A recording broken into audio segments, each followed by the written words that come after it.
and welcome to the new chapter. When you're getting this video is about 3 months after I started recording this special episode of the vlog. And that's because this is the Legend of Zelda series retrospective. So in preparation for the release of the Legend of Zelda Tears of the Kingdom, the much anticipated sequel to the Legend of Zelda Breath of the Wild on Nintendo Switch, I'm going to be replaying some of the Legend of Zelda video games, particularly the main home console installments of my favorite video game series of all time. Now, as I start this video, it is actually Tuesday, February 21st, 2023, which is the 37th anniversary of The Legend of Zelda as a series. On February 21st, 1986, the original Famicom game, The Legend of Zelda, released in Japan.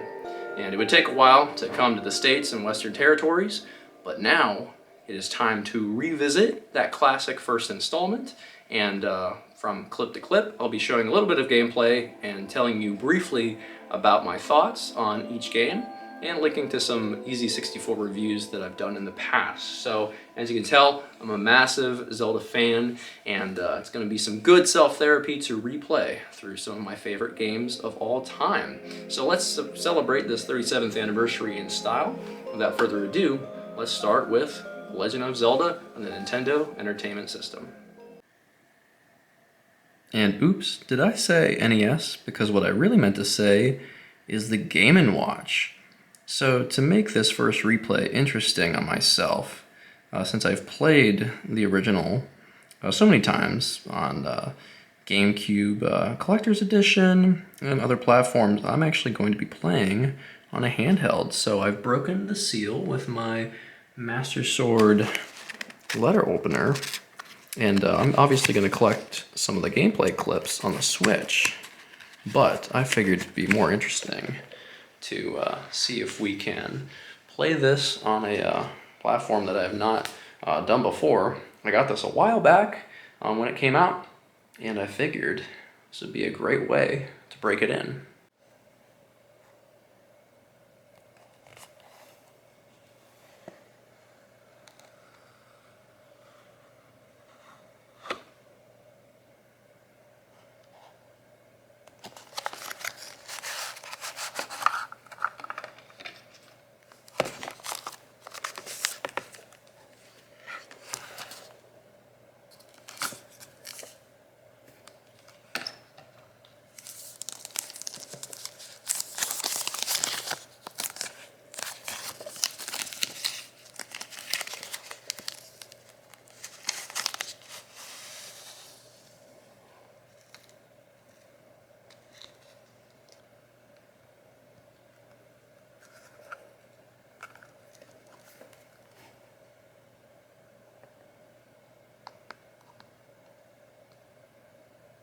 Also, before I forget, I also have to give a quick shout out to my second favorite Nintendo franchise, which is celebrating its 30th anniversary, Star Fox. And as you can see, my statue of Fox McCloud is neighbors with all of my Zelda figures, because there's not as much Star Fox merch out there. But that's not going to get a game this year, I don't believe, but I love that series very dearly. And that original Star Fox game came out on the Super Nintendo Entertainment System on February 21st, 1993. So I think I just realized, after all these years, that Zelda and Star Fox share the same birthday. So, great month for me, but it's now to focus solely on Zelda. So let's get back to it. Jumping forward in time, a little over a week, and the reason it took that long for NES Zelda is because I actually just mostly took a break to play Metroid Prime Remastered. So again, I'm talking about the wrong Nintendo franchise here, but Metroid Prime Remastered was a lot of fun, and it was great to revisit that game that came surprisingly in the month of February. But now that that's over, I can totally dedicate my time to the Legend of Zelda Marathon, and again, that started with beating the original on this thing, which I have to say, I really enjoyed the novelty of it. The screen brightness is really good, so it's got the modern quality of life of a more recent Nintendo handheld. That being said, it's still got the form factor of a Game & Watch. I mean, this thing, my hand's bigger than this thing.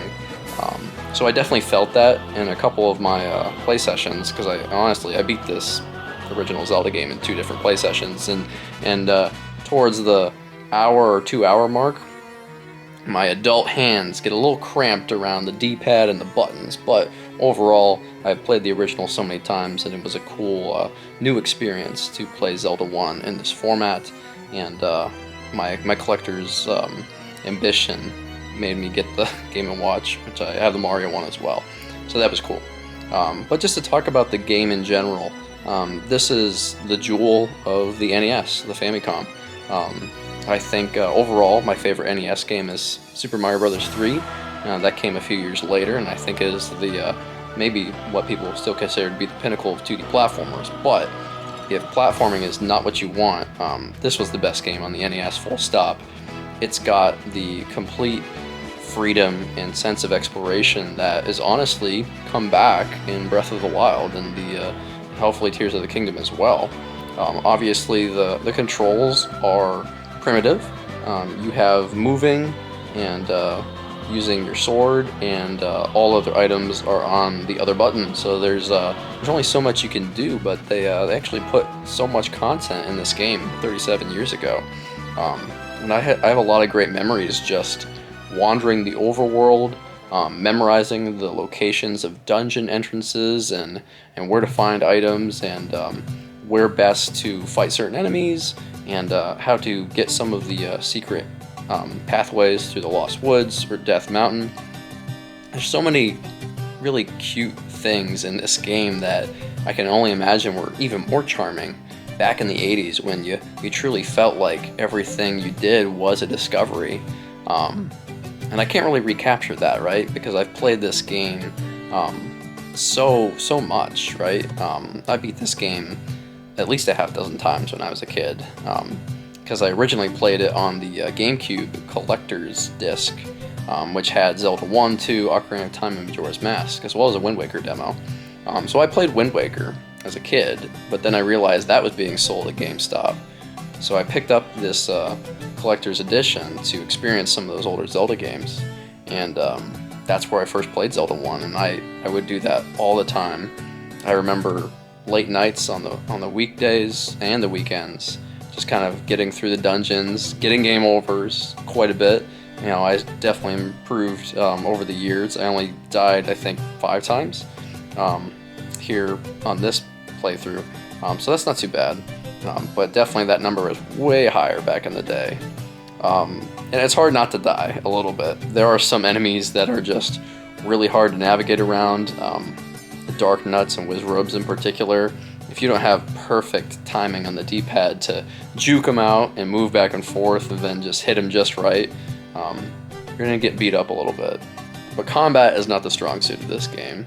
The exploration and the problem solving is pretty fair. I mean, there's definitely some cryptic stuff you just have to do trial and error if you're not using a guide, like which bomb, which wall to bomb, you know, which bush to burn down.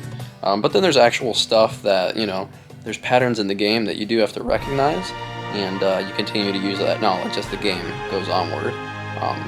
This is the introduction of so many staples of the series, and they're here from the very beginning, from dungeons to items like the bow and the bombs and the boomerang. The stuff that came back but not in the same way. You know, using a raft in Breath of the Wild takes a lot of effort, whereas it's an automatic little thing that happens in the NES original.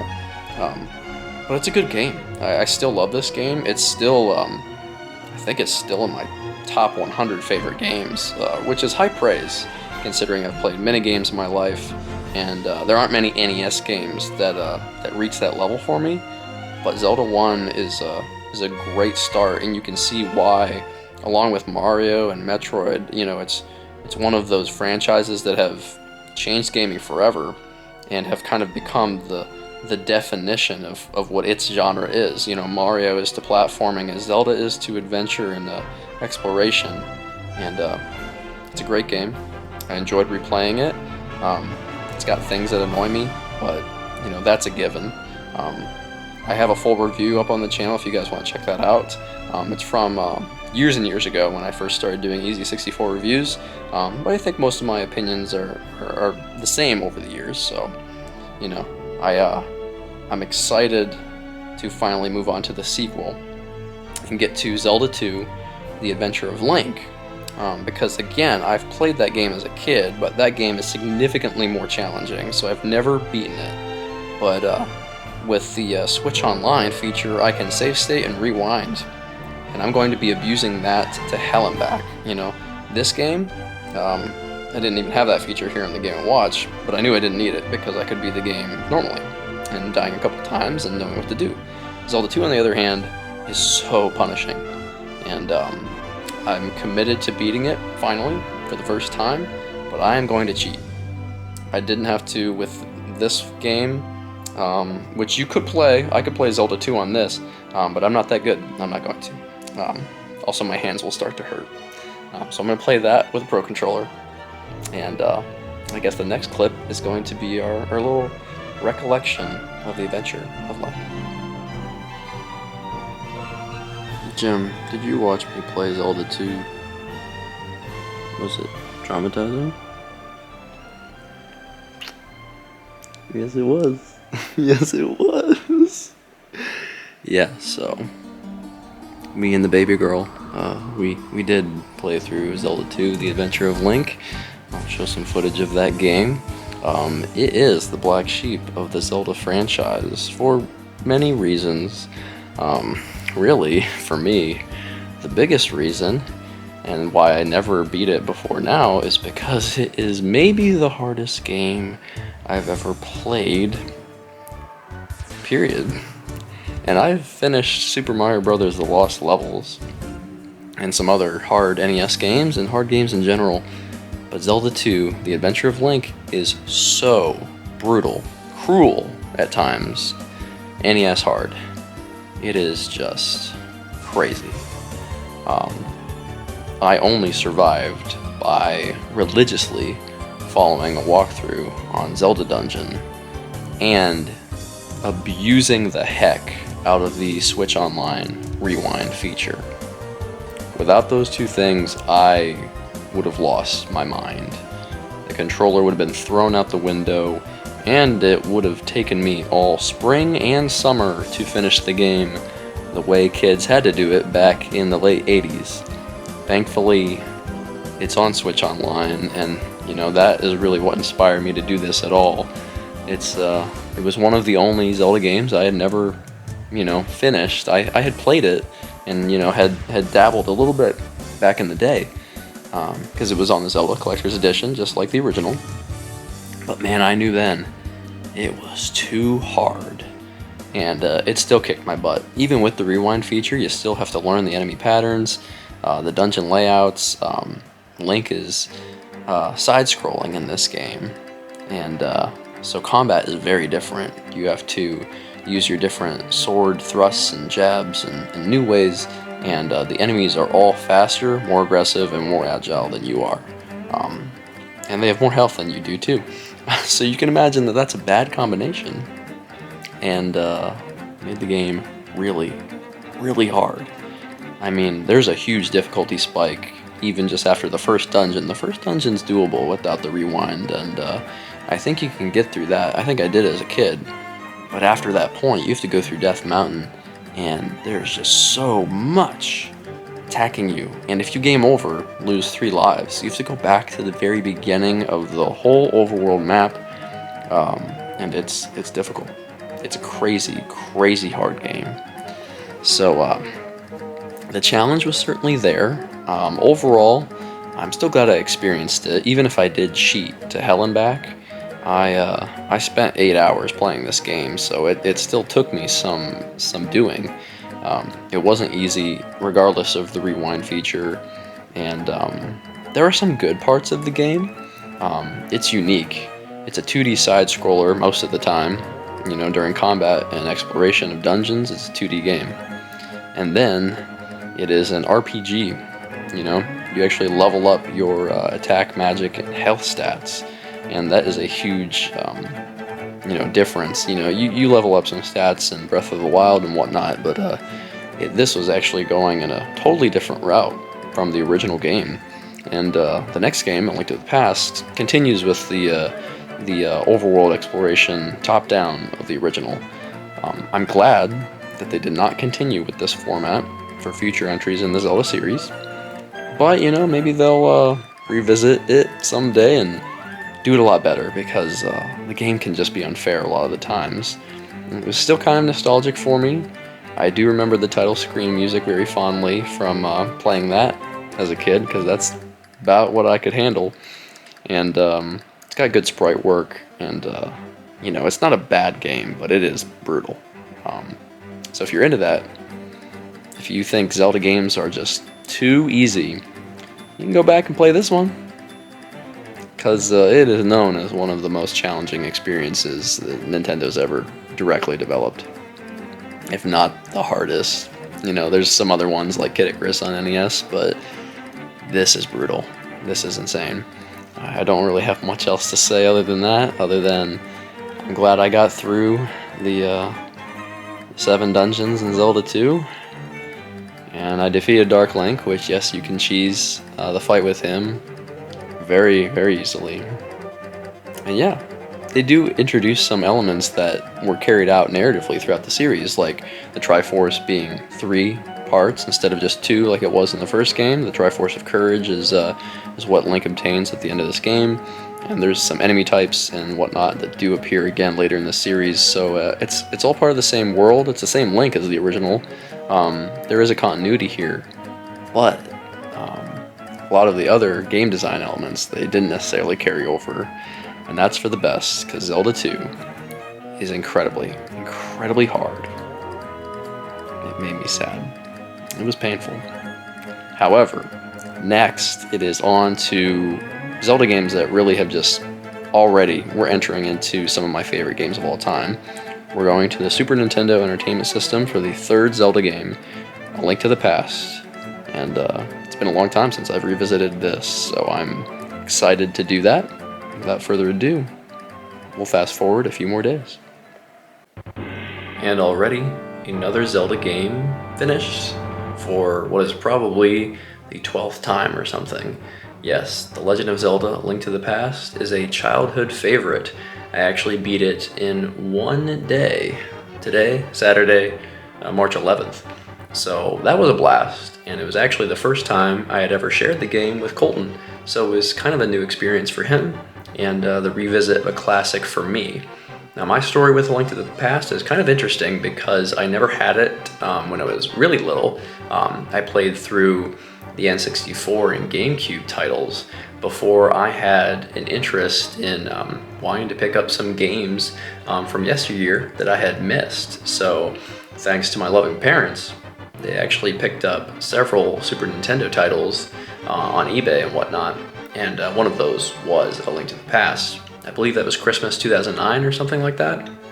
So that was a really fun period because I still didn't have the internet, so if I was using a walkthrough, it was printed out on paper, trying to guide myself, and I was playing on a cartridge, so there was no save states or rewind or anything like that. And that being said, I used that very sparingly on the Switch Online, which I really enjoyed, because sometimes there's a few things from the era that are still a little frustrating, but nothing compared to Zelda 2, not at all. But I really love A Link to the Past. It is probably the best 2D Zelda game still to this day. I think the only other game that really kind of competes with it is A Link Between Worlds, but so much of A Link Between Worlds is based on A Link to the Past. A Link to the Past has such a strong identity. It really kind of set the template for the Zelda franchise going forward in terms of an overworld that interlinks with dungeons, and kind of having like a first third of the game that is kind of easy and eases the player into the experience, and then a second half that is much longer, that has a whole bunch of harder dungeons and a lot more interesting mechanics. They have a top-down perspective, but they're really doing a lot. Everything they can with the insane amount of items they have in this game, the puzzles that they can do with the environment. There's a lot going on. And of course, the main gimmick is the switching between the light and dark worlds, which is still really fun and easy to do, even in the modern day. The Link Between Worlds did something different, but kind of the same. With the you would have to attach yourself to the wall as a painting to slip into the other dimension, whereas here you use the magic mirror and you just pop from the dark world back into the light, and then you have to find portals to get back into the dark world. So they actually have some moments in A Link to the Past that play with that, not just in terms of the environment, but also the narrative.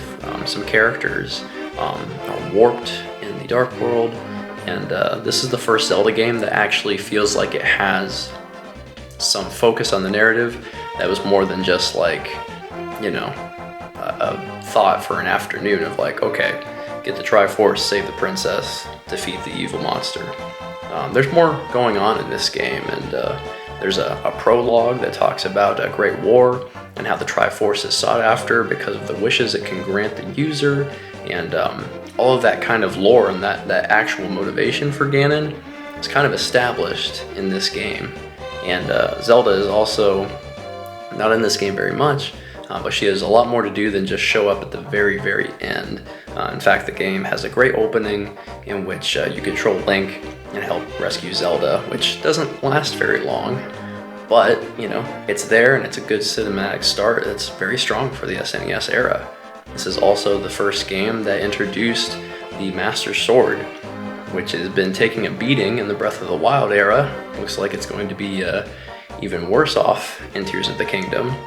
But there's a lot that has continued to be built on the Zelda 1 formula in A Link to the Past, and thus making it an all-time favorite for so many people, especially the people who grew up in that era.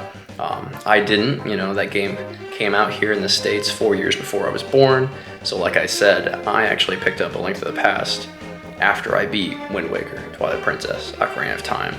But I still love this game, and it has such a charm. The sound font of the SNES is incredible. The sprite work is timeless. Even Colton thought the game looked beautiful, and he grew up on a lot of Game Boy Advance games, and that's what he felt like it looked like. And a good SNES game and a good Game Boy Advance game often look pretty similar to each other, and it just has that crisp, timeless look that is very colorful, and so many great Zelda songs. Before talking about that, got their start here. I mean, Zelda's Lullaby, actually, Hyrule Castle, the Fairy Fountain theme. There's so many.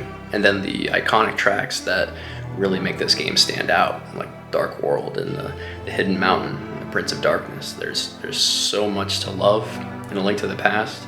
There's a lot of variety in the dungeons, the enemies, the items that you can use. I mean, it is a evolution in every single regard, and is one of the shining gems of the Super Nintendo. Along with Mario World and Super Metroid, it just kind of had a trifecta of showing how these games that were great on the NES just kind of end up looking a little rudimentary because the SNES is that much more super. And it was the pinnacle of 2D gaming, and in a lot of ways still retains that crown.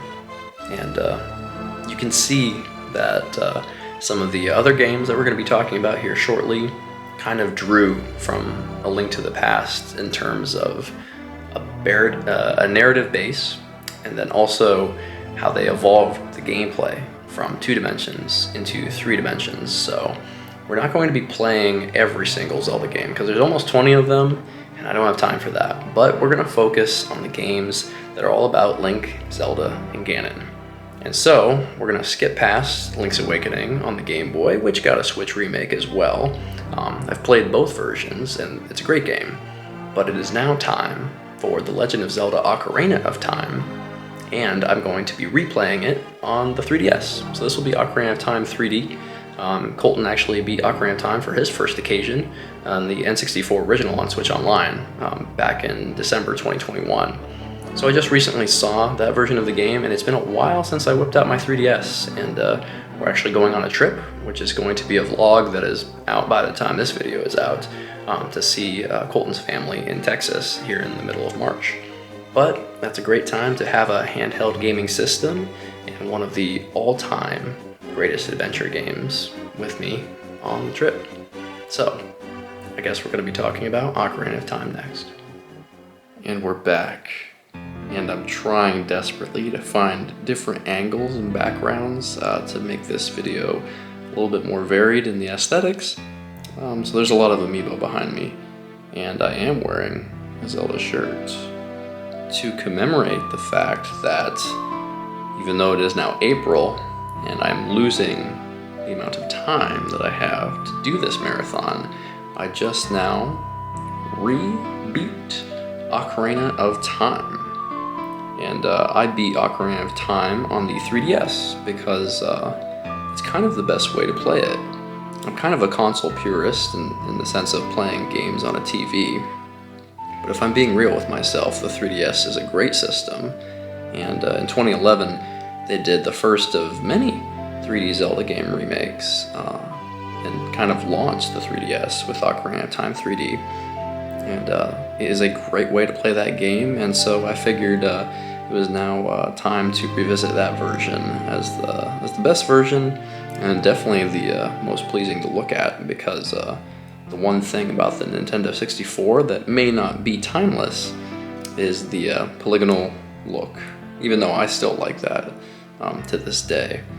For a lot of people that might be a turnoff, so if you have a 3DS, it's definitely worth picking up Ocarina of Time 3D. But, you know, the remake is great. But we're here to talk about the original game, the experience itself, which I also have to say is pretty timeless. I love Ocarina of Time, and as my ranking of the 3D Zelda games has shifted back and forth over the years, it's not my favorite. But there was a time when I was a kid that it was, actually, which was pretty cool, because, like I've said, I started with Wind Waker and Twilight Princess. I'm pretty sure I beat those games before I even touched Ocarina of Time. Like the original Zelda and Zelda 2, I first experienced Ocarina of Time on the GameCube Collector's Disc, which also had Majora's Mask. And that was one of the earliest experiences playing a video game, as I want to say I was maybe 12 years old when I played Ocarina of Time for the first time. And I was enamored with everything about it, not just the gameplay, but also the lore, the world. There's no, incredible, complex narrative here, but what is in Ocarina of Time really kind of whisks you away into a fantasy world that the games on the NES and SNES just couldn't quite do. Not in the same way. Also, Jem is very angry that I have the door closed right now, but it's late, and I don't want to shine the light into the bedroom, so she's gonna have to wait. But where was I? Ocarina of Time. It's an incredible experience. It really just kind of immerses you. And the fact that it did that just seemingly so effortlessly in 1998, it was a pioneer in the adventure genre. And before Ocarina of Time, there really weren't 3D action games, and if there were, they were potentially shooters, and in the case of Mario 64, a platformer. So Ocarina of Time was a trailblazer, and the things that it did for the adventure game genre have stayed in the genre and relevant and innovative to this very day. And it really helped cement the blueprint that A Link to the Past established in structure, but Ocarina of Time established in gameplay and feel. Because after Ocarina of Time, these Zelda games kind of followed the Ocarina of Time template all the way through Skyward Sword. And so that legacy lasted 13 years, if you want to add it all up like that. And that's pretty impressive. The fact that formula didn't really, in my opinion, get tiring. Obviously, it did get shaken up with the Switch era and Breath of the Wild, but Ocarina of Time does so much right. I mean, the idea of targeting onto enemies, that was new, to make sure that you wouldn't get lost in this 3D space and combat could still feel satisfying while not making the player feel like they were losing their way, which was a big deal because people were transitioning from 2D to 3D games for the very first time. So that's very important. So they actually did pretty amazing things, not just with the 3D environments and the characters, but also the camera and how they evolved combat and puzzles into a new dimension. I don't think we're ever going to get that radical of a leap, probably ever again, because going from 2D to 3D is a huge step for gaming in general, and Ocarina of Time was a pivotal part of making sure that transition was possible, and in effect, making so many of the games that we have today in the modern day possible too. So Ocarina of Time deserves all the praise for that, and that's nothing new. But what about my personal experience with Ocarina of Time? It's, of course it wasn't my introduction into 3D action games. I obviously could see where it started, but Ocarina of Time to me was this epic experience that really just kind of inspired me, but it was also one of those early games where my brother wasn't quite playing games yet, but he was enamored and watched as I played and, beat Ganondorf at the end, and just kind of, I have very specific memories of going through the game and kind of having an audience and sharing that with family. So my brother and I grew up watching each other play the Zelda games, and then Ocarina of Time actually just had Colton play the N64 original on Switch Online in late 2021, because that was the last 3D Zelda, ironically, it being the first one, that Colton had yet to beat himself. So we did that a couple of years ago, and it was really fun to watch him experience that for the first time too. So I definitely associate it with family and sharing that experience with others. And I also have so many friends that I've met over the years that, what's better than finding a good icebreaker that is a video game that you both love. And I've had that experience with countless friends over the years as well. I have a friend named Cade who actually made like a prop Lon Lon Milk, and I think it was like glue and water, so I think it went bad. It stayed nice for a couple of years, I think, but those kinds of things, they all stem from this game, this 1998 classic that is still super fun to play to this day, whether you're playing the N64 original on a cartridge, Switch Online, or on the 3DS remake. They're all great ways to play, because this is one of the best games on the Nintendo 64, and was a tentpole for innovation, and it really showed what the series could be going forward. The dungeons are great. The story beats, while not as plentiful as they are in later games, are really fun, and some of them are quite touching. And just the iconic nature.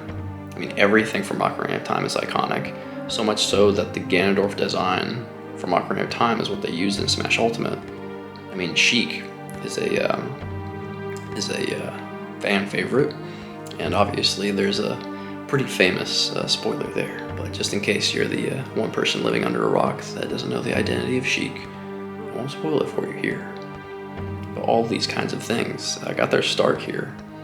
The fact that these sages have identities, the fact that the forces that we've come to know in the more original games, on the NES and the SNES, power, wisdom, courage, they have more meaning. They have backstory about how the goddesses created the land of Hyrule, and how the Triforce affects people, including our two heroes and our main antagonist, Ganon.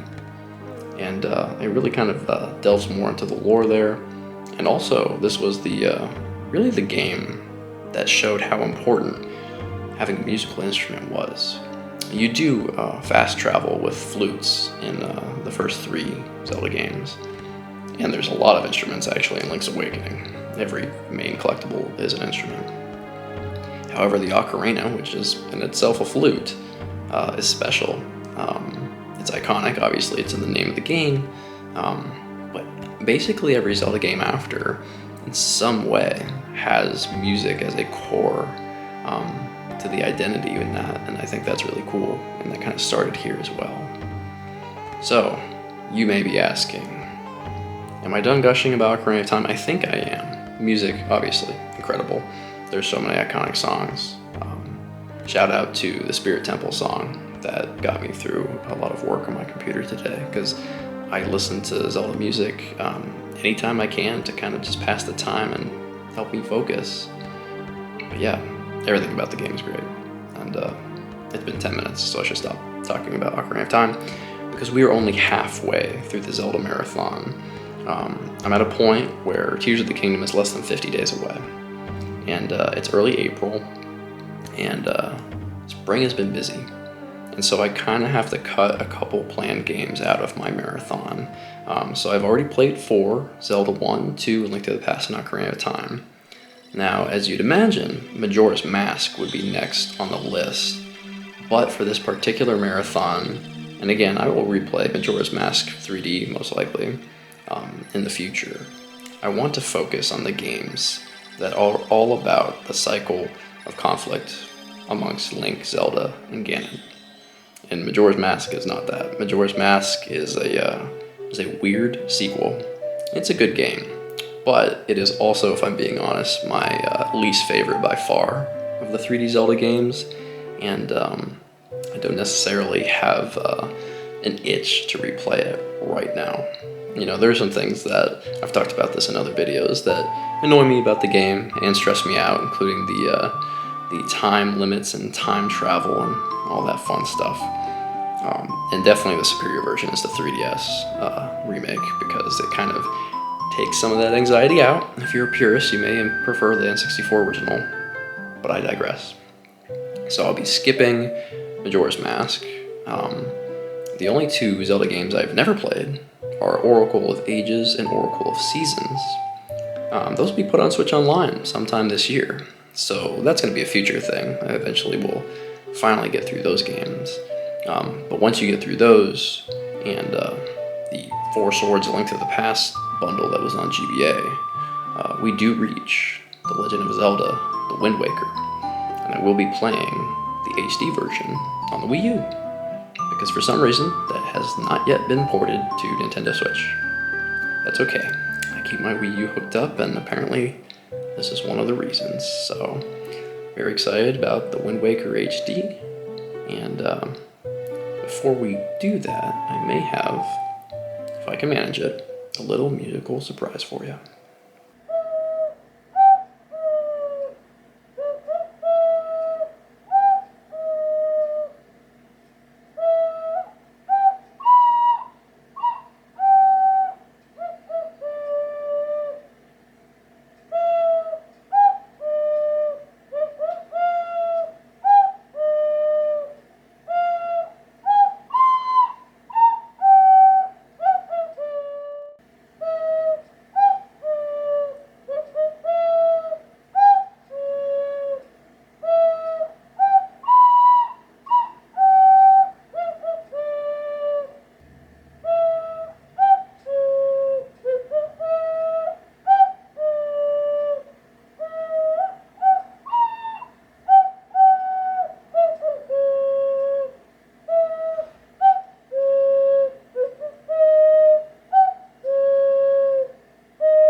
And we're back.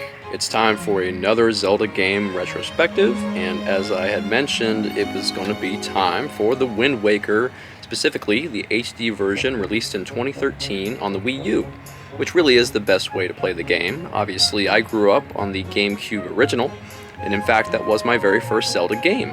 So back when I was around 7 years old, I think, I got Wind Waker close to launch. And beyond platformers, it was kind of my first experience, my foray into adventure gaming as a whole. And I really loved Wind Waker.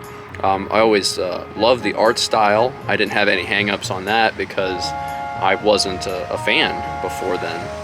So I was always really enraptured by the world of Wind Waker, how colorful everything was, and how humorous and how charming everything was, including the characters and Link himself. That being said, I wasn't very good at video games when I was in single digits, and it took me a while to make a lot of progress, probably over a couple of years. Finally, it took me probably that long to actually beat the game originally, but I really kind of cherished that experience, and it made me a Zelda fan. I remembered I got through the Forsaken Fortress stealth, but that was difficult even when I was a kid. And then I got through the first couple dungeons, but for whatever reason, I couldn't quite heal Link's grandma with a fairy, and that depressed me as a child. I think I wasn't close enough in releasing it out of a bottle or whatever. But that actually stopped me from playing, but I did eventually go back, and I healed Grandma, and I moved on with my life, and the Tower of the Gods, and the sequence with the Master Sword and everything really brought me back into the game, and then I enjoyed it, got through all of these other dungeons, and then the Triforce quest. You have to search and salvage for the pieces of the Triforce of Courage, and man, especially on the original version, that was difficult, and that definitely stalled me from beating the game as a kid as well. But it really just kind of makes me look back and look at my evolution as a gamer and a Zelda fan, because those things aren't hard anymore. But it's really nice to remember those experiences because they were pretty formative. And hey, it's a nice day, but we got some wind and some rain out here on the front porch, so I think that's Wind Waker themed enough, right? So the game is great. I think something that Wind Waker does especially well is this was the first Zelda game that kind of set the trend of these 3D home console Zelda games are gonna make you cry. I mean, pretty much every Zelda game, Wind Waker onward, has made me tear up, if not cry, and the ending of this game does that spectacularly well. This game has a simple narrative on the backs of Ocarina of Time, in the sense that Ocarina of Time was many generations ago, and Ganon came back, but Link from that game did not, because of the time travel and the split timeline that we would later get in Hyrule Historia.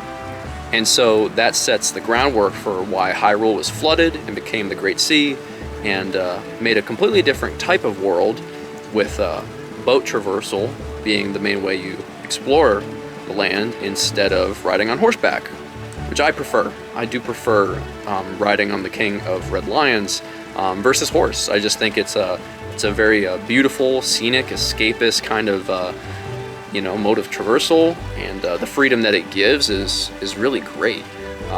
So I love the Wind Waker for that, and for bringing in something new. But as the narrative goes on, it stops becoming less childish. As Link comes of age himself, he has to go rescue his sister, Auril, from the Helmarok King and Ganondorf himself, and he gets kind of wrapped up into the adventure and becomes the new hero, the hero of winds. And the game has a lot to say about letting old things go and looking towards the future with hope in your hearts. And the duality of Ganondorf and the King of Hyrule is really handled well, and the music, as always, is fantastic. You have some old songs that make a return that are really great, and then you also have just great new tracks as well. Mulgera boss fight theme, the Great Sea theme, it never gets old. Even if I listened to it over the past week for probably 10 hours or more, just the Great Sea theme, it's just that good. It doesn't get old. And this was notable because I have received all the heart containers and items before, but this playthrough was my very first time getting all 49 treasure charts and salvaging every underwater chest, which definitely took a few extra hours, but I wanted to get something new done, so I pretty much got the full experience that you can with Wind Waker this time, and it felt really good. These games hold up exceptionally well, especially if you're playing the HD remake.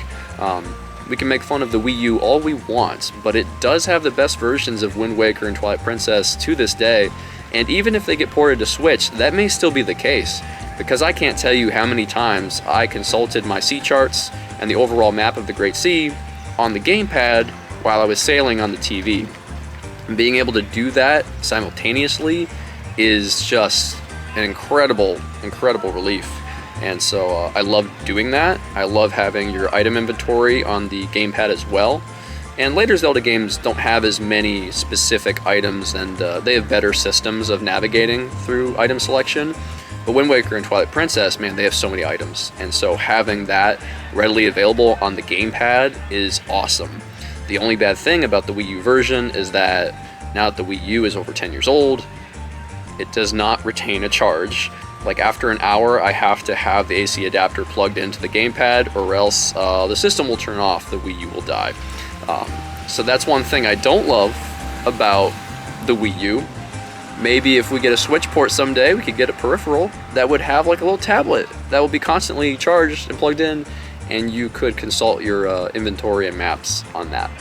That'd probably be my ideal version of the game, but as it stands, the Wind Waker HD trims some of the fat of the original, the Triforce quest, as I had already mentioned, and then also gave you a swift sail, which is nice. You don't get it until at least halfway through the game, so you do have to play the Wind's Requiem with the Wind Waker baton to change the wind direction for sailing, which is nice. That's part of the authentic experience. But when you're trying to collect everything the game has to offer, just having that automatically happen is a godsend. So thank the designers for that change. I remember thinking it was unnecessary when I was younger, but now I'm an adult with lots of things to do, so I'm very appreciative of that. But yeah, man, the Wind Waker basically builds on what Ocarina of Time established. You have your towns, you have your dungeons, you have your great bosses. There's not as many dungeons and bosses in this game as Ocarina of Time or future games like Twilight Princess, but what is here is really fun. The early dungeons, I would say, are better than the early dungeons in Ocarina of Time. They kind of have a probably a more consistent difficulty curve as well.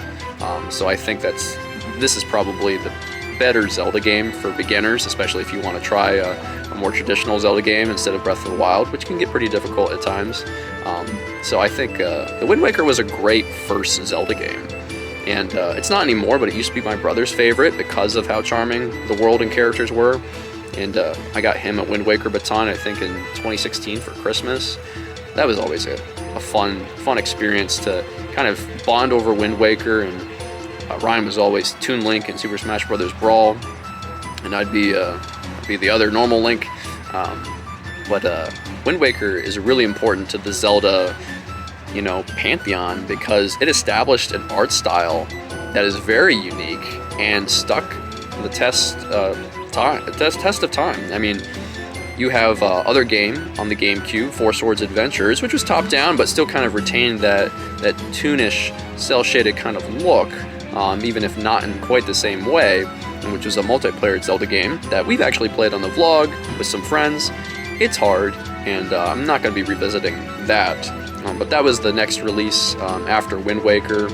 And then that brings us to The Legend of Zelda, the Minish Cap, and I'm trying to talk him into it, but Colton may be starting his first playthrough of the Minish Cap on Game Boy Advance Online, which I think will be a lot of fun, so maybe we'll be able to share that with you. That's one of my favorite handheld Zelda games, but I won't be playing that one myself. The next game on the list is Twilight Princess, which again, I was a Zelda fan at this point. Wind Waker made me one, so I remember the Wii was coming out. I was most excited for Twilight Princess. I thought everything about it looked amazing, and I was right. And that kind of hype that I had as a 10-year-old was real, and the Wii kind of ushered in this new darker Zelda, but just as heartfelt and good. And I hope that we don't choose favorites of these Zelda games on this video, but we really just kind of go through my memories and explain why all these games are great in their own right, through their similarities and differences. But even so, the Wind Waker kind of lived on the Nintendo DS with Phantom Hourglass and Spirit Tracks, which were the two releases after Twilight Princess. And I haven't played those games in a long time.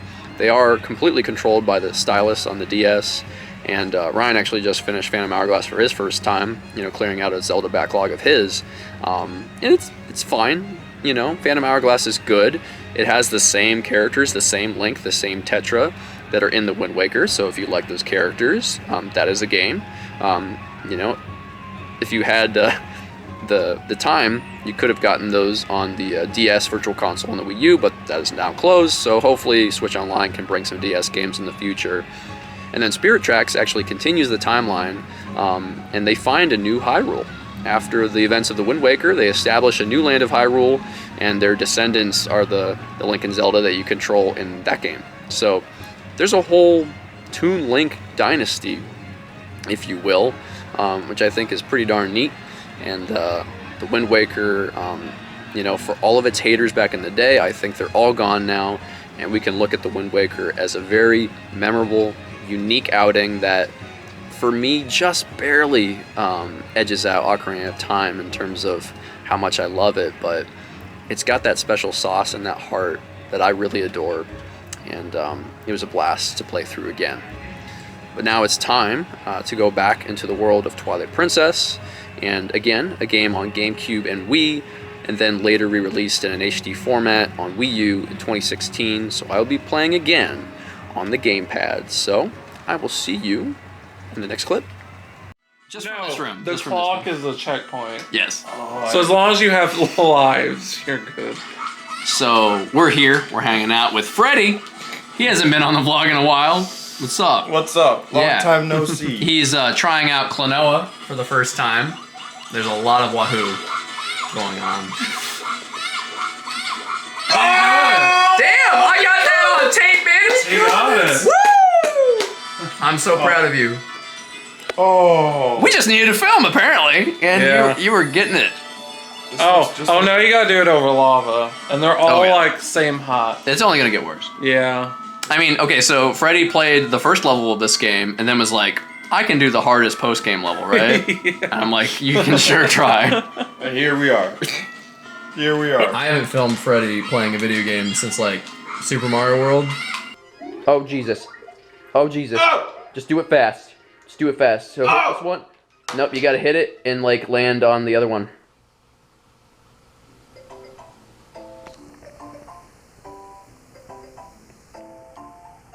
Ultimate sadness. I can't believe that. I killed him and then I died. I died. Like always. What else to do?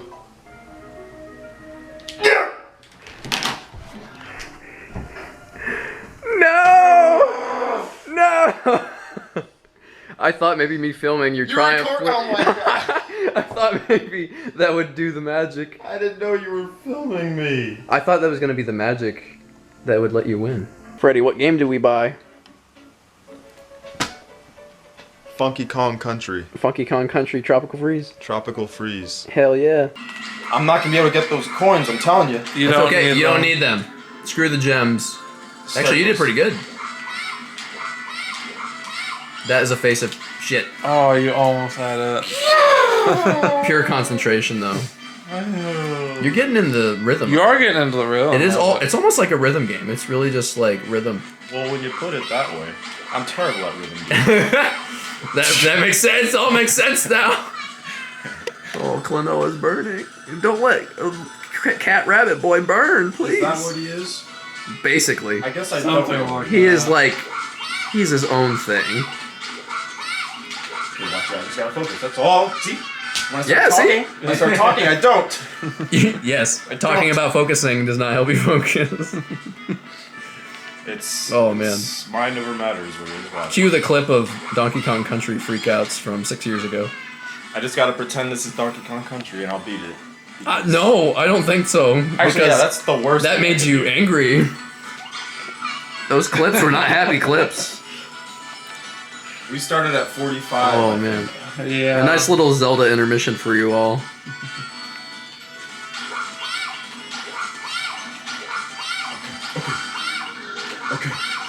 Okay. Epic. We can keep Whoa! going. No, we can't. Oh, we that can't. was so cocky. That was cocky. I got cocky. See?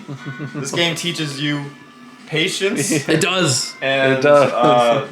not And to be a furry. yeah. And humility. Yeah. Yep. Patience and humility. Patience, humility, and To be a furry. it shows me that I really need to put my pride aside. Yes, exactly. Alright, it's time to sit out on the porch again. Exactly 1 week later, it's another Saturday and another Zelda game finished. 100% completion as well. And I figured it makes sense to film outside with the porch light on because it is twilight. It's actually a little bit past twilight, but Twilight Princess is finished. Twilight Princess HD to be exact. Like I said, I was going to play that on the Wii U yet again. I've only ever done that once on Hero Mode, which is no hearts and you take twice as much damage. But my 2016 playthrough, which was the year of launch for Twilight Princess HD, wasn't just using Hero Mode difficulty. It was also using the Ganondorf amiibo, which increases damage again by 2, which means I had a 4 times damage run in 2016. I didn't do that this time, I just played in normal difficulty, but the funny thing about that, and something I realized as I was getting turned around in Twilight Princess, is that now, 17 years later, after the original release, this was the first time I played Twilight Princess without the world being mirrored, without Link being right-handed, because as a kid, I played on the Wii version of the game and beat that game several times on the Wii. But as many know, the game was developed for the GameCube. Motion controls was not really a thought when development started. So the intended design of Hyrule with the desert in the west and the Death Mountain in the east, which is still kind of iconic topography to this day, that didn't exist in the Wii version because in order to accommodate the majority of the population who is right-handed, they had to mirror the entire game. And that is the game that sold the most copies. In fact, Twilight Princess is the highest selling Zelda game before Breath of the Wild. So most people, including myself, have only played the mirrored version of the game world. And then, the only time I've played Twilight Princess HD all the way through was in 2016 at launch. And again, Heroes Mode is the mirrored version of the world. So I was used to it back then, and I wanted a higher difficulty this time around, so that's why I played in Heroes Mode. And Ganondorf Amiibo was just an added bonus of challenge for myself. But that means that now was the first time I actually played the game with the intended geography, which was kind of cool. That kind of made this experience new for me and kind of special as well.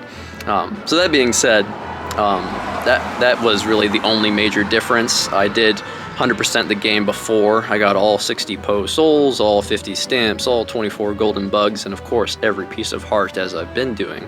But that being said, everything kind of held up to this day, and I don't find myself missing the Wii version very much. The motion controls in the original Twilight Princess are not anything to write home about. You can waggle your arm in any direction and you'll do a sword attack of some kind. And then the Wii pointer controls were just kind of transferred over to using the Wii U gamepad gyroscope, which works pretty well. And so aiming things like the bow and arrow or the boomerang is pretty much the same as ever, and it feels really good. So Twilight Princess HD, definitely the definitive version of the game, and it was my first experience playing in the traditional orientation of Hyrule. But hey, the game itself, what do I love about this game? I mean, this game was very epic. It was very, very much for the darker tone that appeals to us edgy teenagers, and that's kind of when Twilight Princess was in my life. I was playing it a lot between like the ages of 11 and 15. And that was kind of the formative adolescent edgy years, right? So Twilight Princess is really kind of always been for me. The wolf is my favorite animal, and so Wolf Link was always a cool feature. I love the idea of it narratively, and he has such an incredible design, as does Midna, the titular Twilight Princess, and my personal favorite Zelda character of all time. Midna is a fantastic character. She's got great character development, a great, very spunky personality, and her evolution that she goes on throughout the game is really the core of how engrossing the narrative is. And I love Midna, I love Wolf Link. From an aesthetic and narrative perspective, I love everything about that duo. They are great. I will say the biggest flaw of Twilight Princess is probably its pacing, especially in the first act of the game, the first third of the game. Because you do Wolf Link exploration through all of the main provinces first before you become Human Link and kind of explore all the same areas before you get to each dungeon. And that does drag the game out. This is definitely the longest Zelda game so far, as of 2006. That's for sure. And you can kind of tell why. It's because they wanted to explore a lot of different creative things, especially with Wolf Link, which, as much as I love the character and the design, the gameplay is just not quite as strong as when you're Human Link. That being said, Twilight Princess more than makes up for that shortcoming, because, especially at the time, Twilight Princess has the best dungeons and the best bosses in the entire franchise. There's really not many weak links as far as the dungeon layout goes, and there's 9 in total, which is more than any Zelda game prior, especially a 3D Zelda game. And they're all really good. They're all really fleshed out. They come equipped with new weapons that we would never see again in the series, which, I don't really think is a bad thing. Some people are like, well, you don't use the spinner very much in the game. You don't use the ball and chain very much in the game. But I think it is a nice little extra bit of spice that does make those dungeons more memorable, and makes some overworld exploration more fun after that as well. So I think the items are great. There's some mainstays, but there's also some new ones. And the thing about the game is that it's constantly throwing new things at you, and that's really fun. Throughout its 30-plus hour runtime, especially if you do all the extra side content, there's always something new going on, whether it's a new goofy character that you meet, and by the way, the designs of the characters are super hilarious in this game. Or it's just a new challenge that you find in Hyrule Field. The minigames are really fun. There's lots to do in Twilight Princess, and at the time it was just kind of the pinnacle of what all you could do with the traditional Ocarina of Time format. The dungeons were bigger and better than ever before.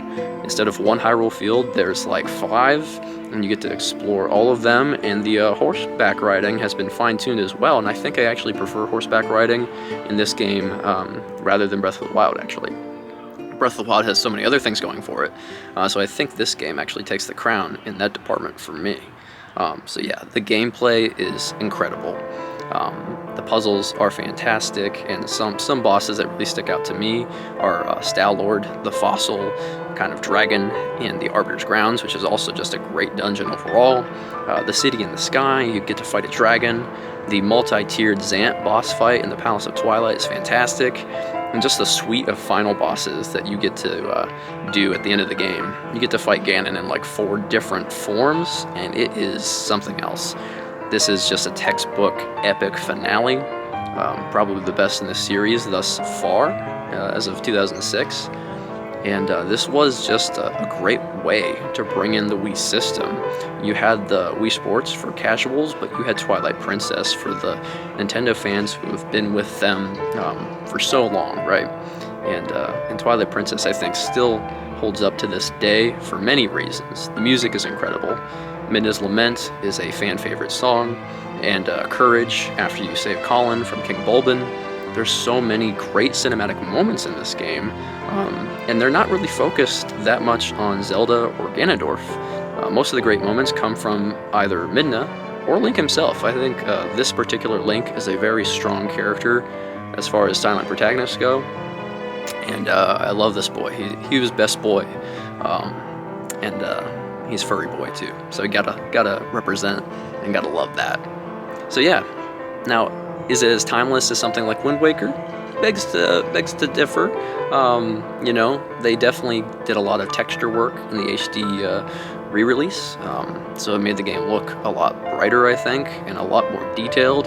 It was a little muddy in the original GameCube and Wii release in 2006, but I think in the HD version that's since been fixed, and it's really just kind of stood the test of time, as most of these games have, and at this point, this was kind of my favorite Zelda game, but we're actually going to be getting to my favorite game of all time, not just my favorite Zelda game, in the next mainline 3D release, and that is Skyward Sword. Originally released on Nintendo Wii in 2011 as part of the Zelda 25th anniversary, and then 10 years later, for the 35th, it was re-released in HD on Nintendo Switch, which is the version I'll be playing, so I can return to the Nintendo Switch for these last couple games that I have to play in this marathon. So very much looking forward to that. If I can keep to my beating a Zelda game per week, I think I can actually get this all done before Tears of the Kingdom launches. And being able to do that 2 weeks in a row for Wind Waker and Twilight Princess, getting both of those done in 7 days apiece has really boosted my confidence and kind of makes me think that yes, I can actually finish this marathon on time. It's just kind of draining because I don't think I've ever finished any of these games in like the quick turnarounds that I've been attempting, especially getting 100% in all these games as well. All 20 hearts every game so far, and I'm not going to stop now. I'm going to do the same thing with Skyward Sword.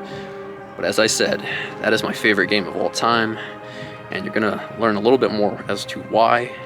And if you want to learn even more, I do have a review as well as reviews of other games on this channel as well, so you're welcome to check that out. Oh yeah, one more thing I should say about Twilight Princess. Me and my brother are huge Zelda fans, so another Twilight Princess related project that we've kept up with over the years is the Twilight Princess manga by Akira Himekawa. And it is actually 11 volumes long. It has been going on, at least in the English version, from 2017 through present. Volume 11, the final volume, just came out in April 2023, and I picked it up. I'm very excited to read this final volume of the Twilight Princess manga. It really expands the story of Twilight Princess. It gives Link a strong personality and character arc, and really just kind of fleshes out the world of Hyrule, as well as multiple different sections of the game that don't really necessarily have a lot of story in the game, but they add a lot of new elements in the manga. And I'm excited to see how tear-jerking of a finale it's going to be in the manga. It's a faithful adaptation, but it's also added a lot of really awesome things over the years. I've been keeping up with it as they have released each new volume, and it's really just kind of a beautiful coincidence that the Twilight Princess manga in English has now finished up right as I finished beating Twilight Princess again myself, and right before Tears of the Kingdom. So it's really perfect timing. I'm going to be reading that tonight, and I'm going to really enjoy it. And then after I finish, I'm going to have to be letting my brother Ryan borrow the last couple volumes because he's read the majority of them, and then he's got to catch up too and just see this epic adaptation that Akira Himekawa have written and drawn over the past many years. So Twilight Princess is a greatly celebrated Zelda game. It's the favorite of many, and for good reason. An epic story, great dungeons and bosses, great gameplay, and a heartwarming, beautiful world that is steeped in Twilight. So, I know that's a lot to say about Twilight Princess. Pick up the manga if you're interested. There are other Zelda manga out there too, and I own them all. They're all worth the read. So, until then, I'll probably be filming another clip in about a week for the completion, yet again, of Skyward Sword HD. Until next time. And we are back. I just finished playing, once again, The Legend of Zelda Skyward Sword HD, the remastered version on Nintendo Switch that was released just a couple years ago in 2021 for the 35th anniversary of the series, and the original version of which was released on the Wii in 2011. I was 15 years old at the time, and it left a huge impression on me and became my favorite game of all time for at least 12 years. We'll see if Tears of the Kingdom makes for an upset, but I adore Skyward Sword. Everything that it does, and even since playing it and beating it for that very first time on New Year's Eve, New Year's Day, 2011, 2012, because back then I was struggling to beat the final boss. And I won't spoil it for you, especially if there are ramifications in the story of Tears of the Kingdom, but I just love that game to death. I had grown up as a gamer and really enjoyed the Zelda series at this point, so my hype going forward for the Zelda series for Skyward Sword specifically was very high. I remember 2011 highly anticipating the E3 press conference that year and seeing the motion controls in action, and it was just a splendid thing to behold. I was super excited. I knew I would love the game. Personally, I was a huge fan of the Wii, and when motion controls were implemented well, I really enjoyed it. The immersion was just on another level, and it still is to this day, even if there is no sensor bar in the Skyward Sword HD version. It is all gyro controls, so you will have to recalibrate a lot more often than in the Wii version, but you just have to really just get in the motions of doing that, and it's not that big of a deal. I would still recommend Skyward Sword HD over the original. It brings that watercolor art style to life. It is beautiful. It was gorgeous on the Wii, but the high definition for all of these Zelda games has really done great things for them. And I think everybody should pick up Skyward Sword HD. It's really easy, because if you have a Switch, then there's no excuse not to. And if you want, there are traditional controls with the right stick, I believe, for the sword and other items. So you don't actually have to use motion controls in the re-release, even though for me that's blasphemy, and I haven't actually really tried them, because motion controls are my bread and butter for this game, and it was really designed that way from the ground up, this entire game. This was the console Zelda directorial debut of Hidemaru Fujibayashi, who would later go on to direct Breath of the Wild and Tears of the Kingdom. So there is a dream team of talent behind the Legend of Zelda franchise, mixing the old, like Shigeru Miyamoto and Eiji Aonuma, with the new, and Zelda from Skyward Sword onward has really just kind of set a trail, blazed it, because Skyward Sword is my favorite game, and Breath of the Wild is a close second, as we will soon discuss. They both seek to achieve very different things. Skyward Sword's strengths are Breath of the Wild's weaknesses in a few ways. The narrative is a huge focus in Skyward Sword. You spend a couple hours in the beginning on Skyloft, a floating island in the sky where all of the humans live, because in the ages long past, the goddess Hylia sent the humans to safety in the sky along with the Triforce to prevent them from being destroyed by the Demon King Demise. And that's what is beautiful about this game, is that it's an origin story for the entire series, which is really cool. Before this, we had only ever known that there were 3 goddesses that created the world and left behind the Triforce, the ultimate power that mortals can use to make their wish a reality, but only if their heart is in balance.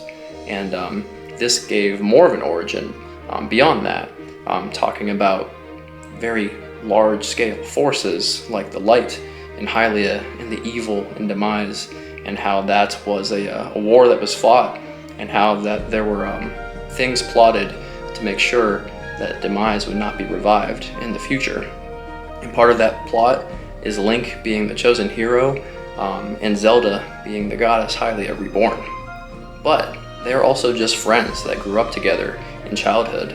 Their Loftwings are their birds that are their guardian deities, and they ride them to fly and traverse through the sky, which is a great bit of world building for the world of The Legend of Zelda, but also my personal favorite way to travel in a Zelda game. I love using the motion controls to steer the Loftwing and to flap your arm to flap the wings and to gain altitude and to speed through the skies. That's really fun, and maybe there'll be a taste of that kind of thing with all the contraptions in Tears of the Kingdom, so I'm looking forward to air travel once again. That being said, there's tons of reasons to love Skyward Sword. It's not just the narrative that sets the stakes for Link saving Zelda and really just ups the ante as he goes on from there. The motion controls really help you get immersed in the game. The one-to-one sword combat is incredible, especially in boss fights against the Demon Lord Girahim, who is my personal favorite villain in the series. He's honestly just in the game a lot more than Ganondorf has ever been in one of his games. And so you kind of feel like there's this more present antagonist, and he is just a goofball. He has a lot of fun. He's menacing, but his writing is also hilarious in the way that he is so pompous, and I love that character. I love all the characters in Skyward Sword.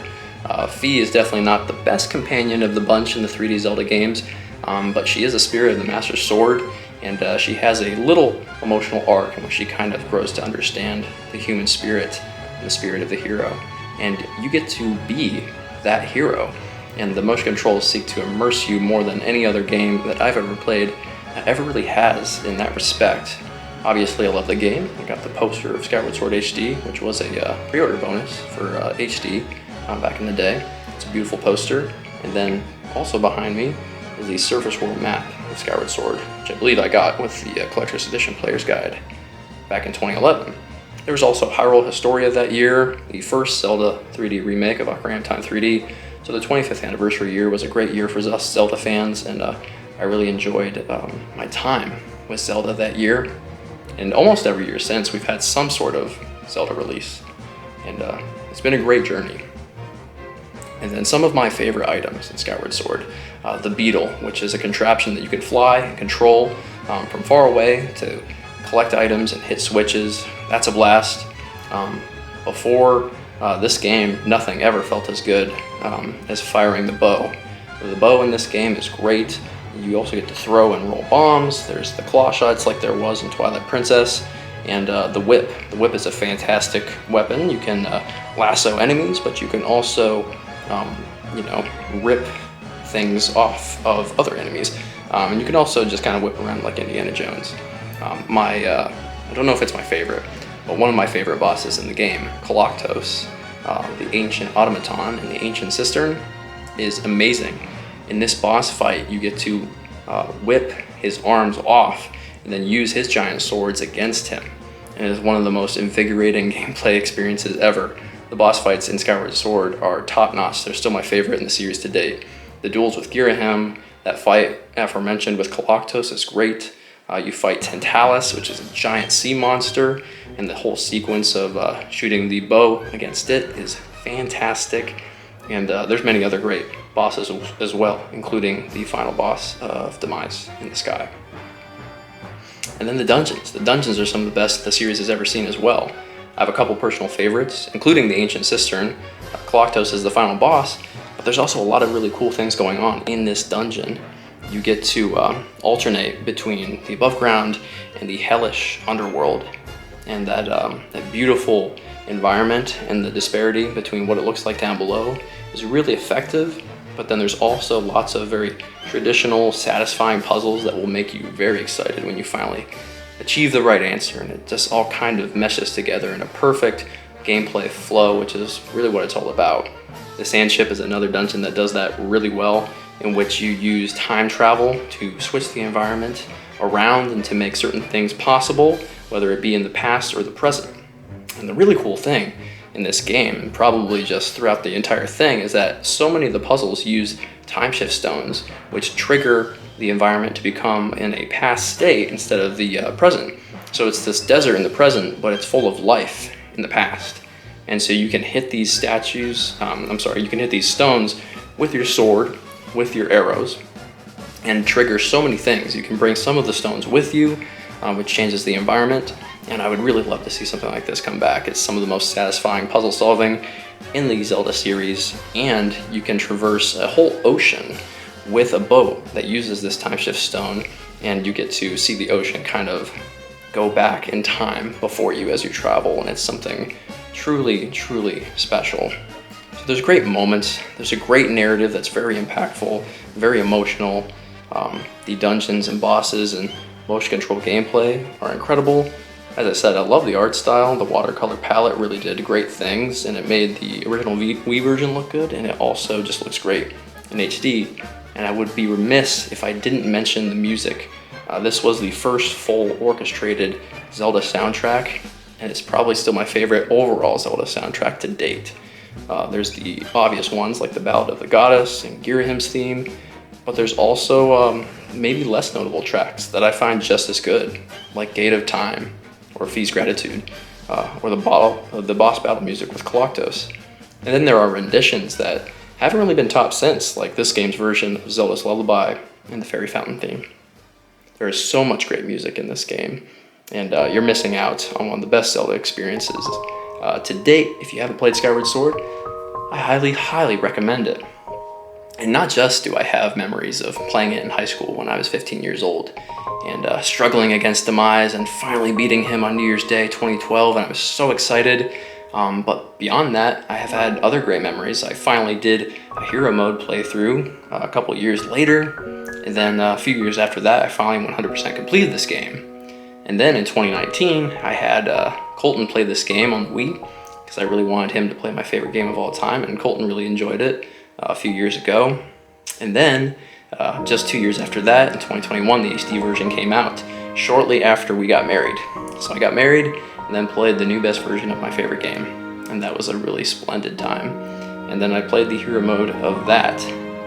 And now, a couple years later, I've done it all again. And I've really had some very special memories with Skyward Sword. And my first paid work in games journalism was a feature story on Skyward Sword and how its motion controls immerse you and kind of connect you better to the narrative at large. That was for Switch Player Magazine, issue 54, in July 2021, and it's all about becoming the chosen hero. So I think that might be available online. If it is, I'll have to see if you guys can read it if you've never checked it out before. But I got to write about my favorite game, which is incredible. And every time I've played through it, I've created new memories that really just kind of stick with you. So yeah, Skyward Sword, still my favorite game. As you can see, I have my Skyward Sword t-shirt on. I think I got this like launch year. I've had this t-shirt for a long time. But yeah, I was wearing the t-shirt to celebrate. And yeah, I beat Skyward Sword HD. And of course, all that remains is now the Legend of Zelda Breath of the Wild. And it is now May 1st, so that gives me 11 days to get through Breath of the Wild before the Legend of Zelda Tears of the Kingdom launches on May 12th. So I think I can do it. I've got 7 games completed and only 1 more to go before the new game comes out. I can get it done. I believe in myself, so very, very excited for that. I have a lot to say about Breath of the Wild, and I also have previous vlogs in which I've finished Skyward Sword and gushed about that. There are reviews of all of these games on the channel as well, so be sure to just kind of go back through old videos if you have the urge to do so, and I'll link some of those in the description below as well. Thank you guys for letting me gush about Skyward Sword, and now, without further ado, it's time to play, yet again, The Legend of Zelda Breath of the Wild. And just because I've been doing it, I might as well mention the Zelda games that came out in between 2011 and 2017. There was a long 6-year wait for a new console Zelda game, so long in fact that there was no new original home console Zelda on the Nintendo Wii U, unless you count the Legend of Zelda Adventure in Nintendo Land, which was something. But yeah, there were a few good games that came out for Zelda that weren't just the remakes that I've been playing in that time frame. In 2013, we got The Legend of Zelda: A Link Between Worlds, which is kind of a great kind of reimagining, somewhat of A Link to the Past, but also with this new wall merge mechanic, which opened up new traversal options for Link, and was the great new return to 2D Zelda that a lot of people have been wanting. And I think A Link to the Past still comes up on top for me, but beyond that, A Link Between Worlds is fantastic, and it's worth a play on the Nintendo 3DS. It's got great items, great dungeons, it has that feel, and it captures that retro feel very well. And then Hyrule Warriors in 2014, of which was later released on 3DS and Switch, so I would get the definitive edition if you're into the Warriors style of gameplay. And then in 2015 was Triforce Heroes, another multiplayer Zelda game that was on the 3DS, and there are vlog clips of me, Ryan, and Duke playing through that whole game in one day. That was quite the adventure. It was a fun game. It can actually get quite difficult at times. You definitely need that teamwork.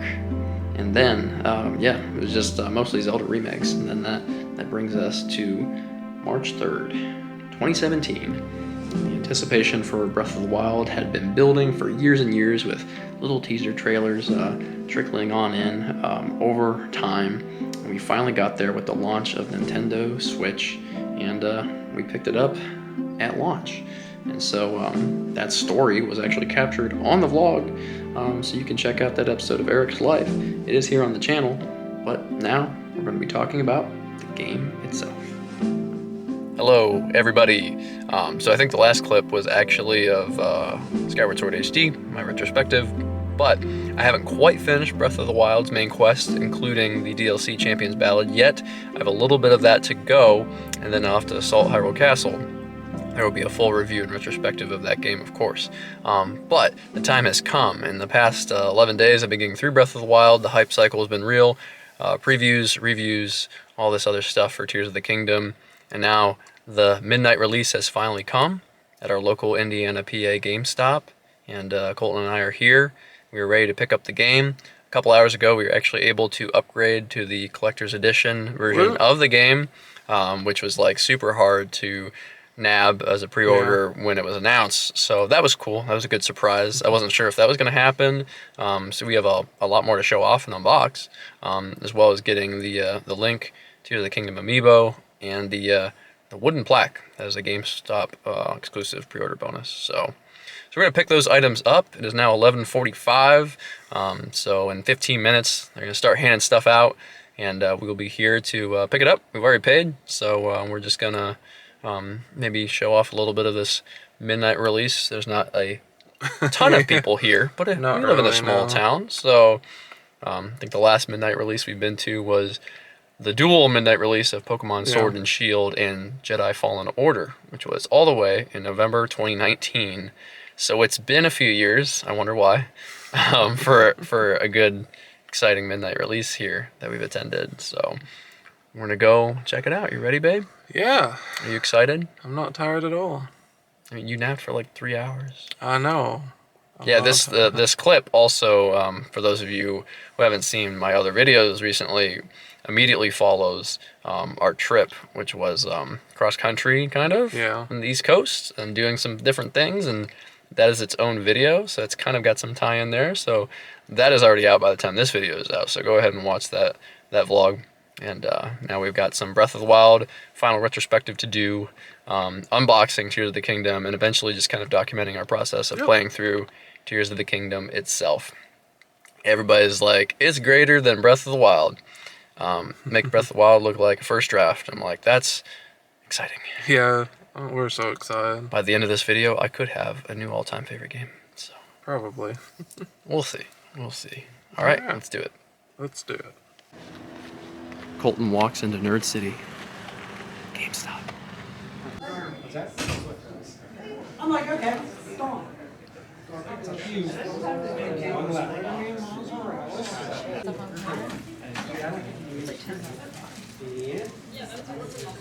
Good morning. This is probably some whiplash from the last clip because that was in darkness. It was the midnight release of Tears of the Kingdom. We picked up our copy, the collector's edition, the amiibo, the plaque, and we brought it home. However, we haven't started yet because I overestimated my ability to finish Breath of the Wild quickly. I still had the rest of the Champion's Ballad to finish, and I also had to, get through that final Divine Beast as part of that DLC, Divine Beast Tamer, and then did a few other things to clean up my progress that I wanted to make, and then did the assault on Hyrule Castle and beat the game for, 5th time, something like that. And by the time that happened, it was like 7 in the morning. So, I mostly, got to where I wanted to be. I mean, the fact that I could still at least finish my Zelda marathon and beat Breath of the Wild on launch day of Tears of the Kingdom is pretty great, and I'm very impressed with the feat that I accomplished in getting through 8 Zelda games, and now we're here. It's done. Colton watched me beat Dark Beast Ganon yet again, and I beat Breath of the Wild again, thus finishing the hype marathon of the series. So before I go back into the house and let Colton know that he can finally stop waiting to see Tears of the Kingdom, I did want to give my Breath of the Wild retrospective out here in nature. And what better environment to do that in, right? Because if Breath of the Wild has a defining feature, as the title suggests, it is how beautiful it is to explore such a natural, free-flowing world. And exploration is truly at the forefront of Breath of the Wild, and to some degree it really hadn't been for many, many years and many games, because as Zelda became three-dimensional and more more linear. You know, had a very well-designed structure, very satisfying puzzles and movement. However, it kind of lost that original just go anywhere feeling that I think the NES and SNES titles had. Breath of the Wild brings that back into the modern era while rethinking the conventions of The Legend of Zelda. As of now, it is my second favorite game, behind Skyward Sword, because I do love that pitch perfect design that makes it feel very satisfying to be on the correct path and do all these great motions and great puzzles. That being said, Breath of the Wild has some of that, but it also gives you the freedom to express your creativity, which is something that Tears of the Kingdom is going to continue to offer. And so Breath of the Wild, our personal story with it, and I'm referring to me and my brother Ryan, because I didn't actually know Colton yet. This was March 2017. That story is on the vlog. It's on Eric's life. March 2017 is when the Nintendo Switch launched. We picked it up. I had a lot of fun discussions with friends and podcasts, and Ryan and I beat the main campaign of Breath of the Wild during my spring break in my senior year of college. That was a really fun time. Me and my brother bonded over that quite a bit, and seeing, who did what differently and what path, looked like for each person was really exciting to see. And now me and my husband, Colton, will be doing the same thing. So family is tied inextricably to the Legend of Zelda franchise for me, and that is very special to me. And Breath of the Wild was such an impactful game for me that we go on to play it for countless hours, collecting all of the collectibles you can, completing all the shrines, doing all the side quests. My brother Ryan has even collected all 900 Korok seeds just this year. That's not a feat that I really intend to pursue. But yeah, we've just played the crap out of Breath of the Wild over the past 6 years. It's really defined the Nintendo Switch era, and for good reason. To this day, there's really no game quite like it in terms of how open and player choice oriented it really is. There's not a game quite like it. And so you got to give props to Breath of the Wild for what it does right, because it kind of lets you create your own story within the story. And there is a story in Breath of the Wild, and it's got a lot of great it's got a lot of great world building and character work. This is probably the most fleshed out version of characters like Link and Princess Zelda that we've ever had, and we get to spend more time with them in the upcoming sequel. And the other characters are iconic, which is good because they are the staples of the main quest line. The 4 champions, Rivali, Urbosa, Mipha, and Daruk, are great characters, so lovable, and you get to learn a lot more about them, as in this game, Link was already an established hero, so it really has a completely different setup compared to other games. So you just kind of have to have that walk out of the cave, you have amnesia, you're just like Link, and you're learning the world and the story along with him, because he doesn't remember anything after his resurrection slumber that lasted a century. And so that kind of is honestly a genius idea to bring people into this gigantic world, but also have it be accessible. And if people don't want to focus on the story elements as much, or as urgently, they don't have to. But also, if you just want to streamline the main quest, you can. And I think that choice is really important for the player to have. Me personally, I adore the main quest of Breath of the Wild. It has some of the coolest sequences in a modern Nintendo game. How you have to work with the living descendants of the champions in a way, and board the divine beasts, which are these amazing dungeons that, while shorter and less complex in some ways than more traditional Zelda dungeons, I think are amazing. You get to control the divine beasts themselves, whether it's Varuta and you're moving the stone elephant's trunk to spray water in different places, or it's Va Meadow, where you're soaring in the sky and tilting its wings so that you can gain altitude with your paraglider in new ways. And not to mention how all of the creative puzzles rely on 4 runes, but 4 runes that are just so flexible, and you can do so many different things with magnesis, which moves metallic objects, stasis, which freezes things in time, but you can hit them and it stores energy and can send things flying, cryonis, which builds ice blocks that are climbable on top of water, and then just good old-fashioned bombs that never run out.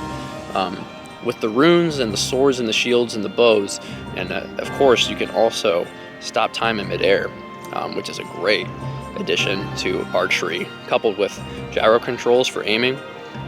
Really, those moments are just a dream to control. You can also stop time, or slow time rather, with the Flurry Rush ability, which gives combat this extra spice and really rewards perfect dodging. Shield parries are kind of the same way if you get the timing just right. It feels so satisfying. You know, it's as engaging as Skyward Sword's motion controls, just in a different way, a more traditional way. But again, there's some motion controls here and there, including some shrines that have some crazy contraptions with motion controls. It really just kind of feels like the culmination of so many things. And Skyward Sword actually started a few of these things with the upgradable gear, the stamina meter that lets you run, in this game, climb any surface. And since you can climb just about any surface and get to a mountain peak and then survey your surroundings and just find a million different points of interest, you're going to be distracted for dozens and dozens of hours on end in the best way possible.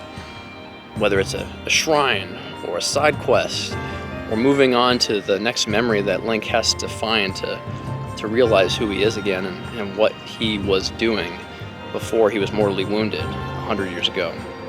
Breath of the Wild is a very special game. I love it.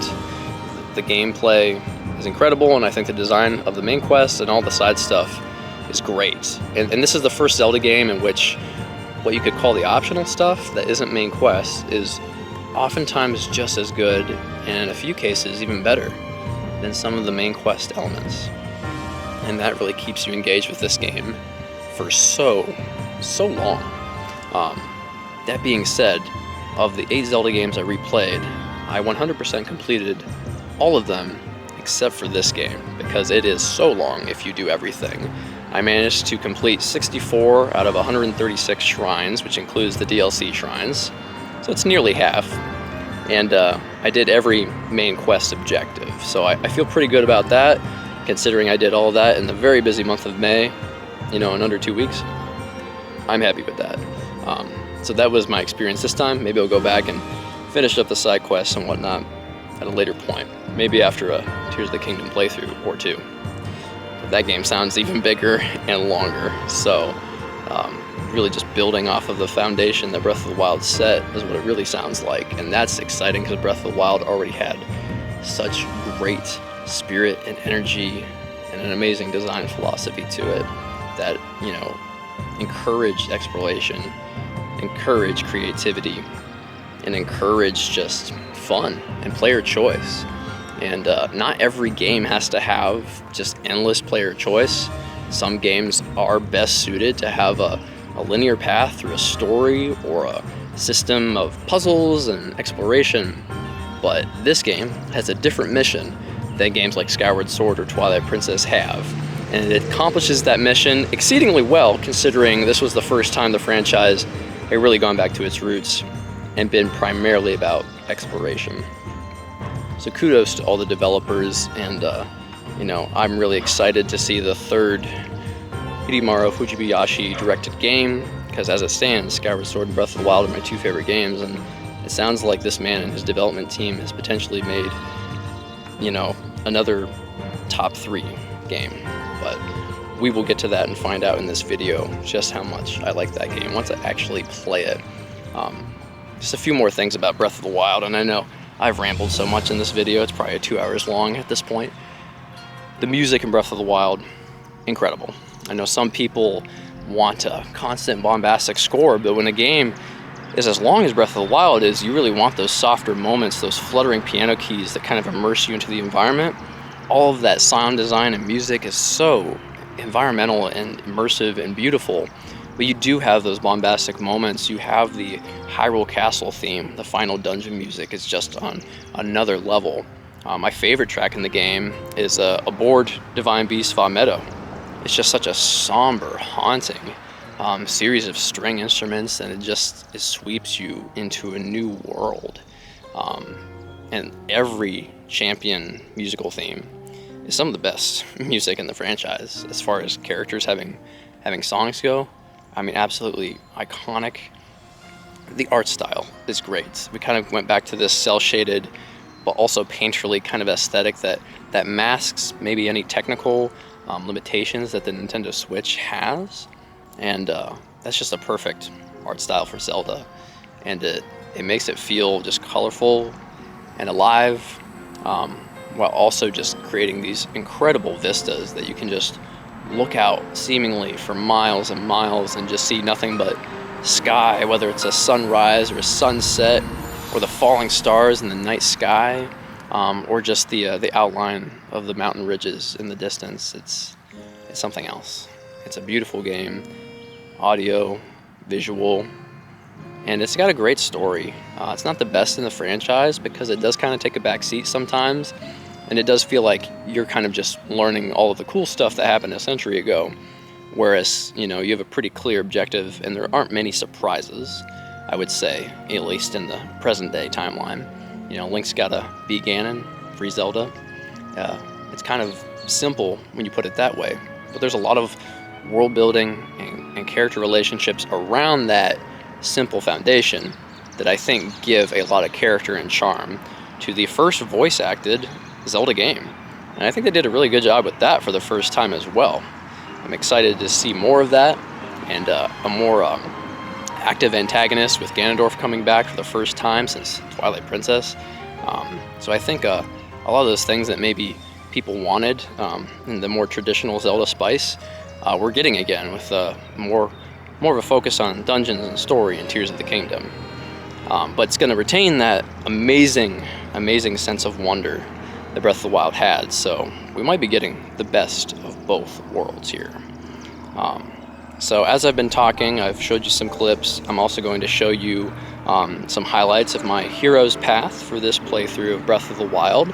That was a DLC feature where you can kind of see exactly where you went, where you died, all the fast travel you did. It really just kind of shows you where on the map you actually went, which is handy if you want to explore new areas, and also just kind of neat to finish a playthrough and sit back and look at what you've accomplished. And I hope Tears of the Kingdom has a similar feature.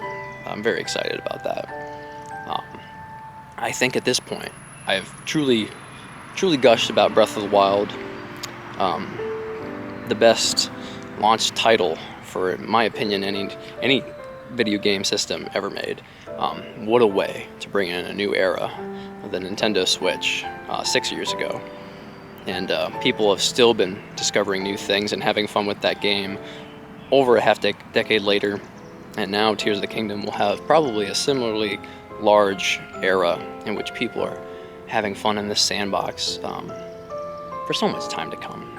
And that's just a really special thing. And you get to share it with family, friends, and hopefully other folks, you know, like you and me, that are interested in playing these games, telling your own hero's journey.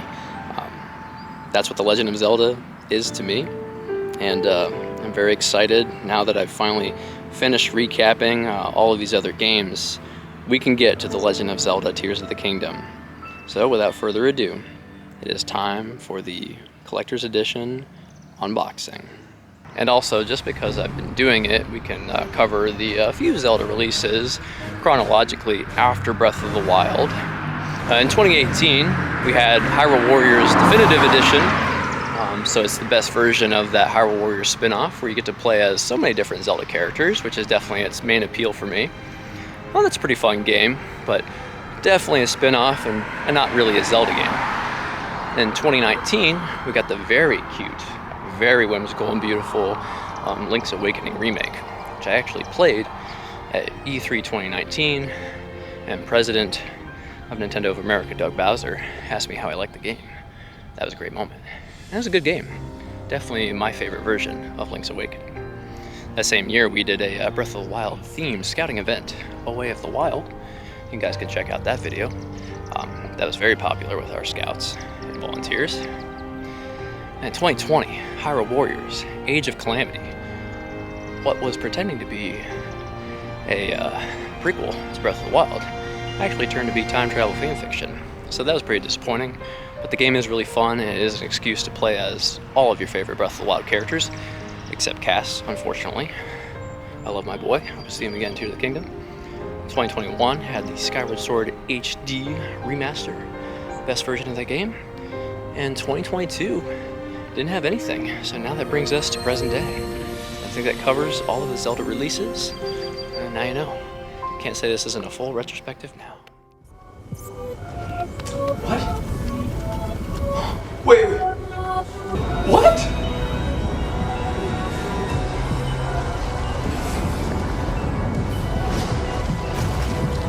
No.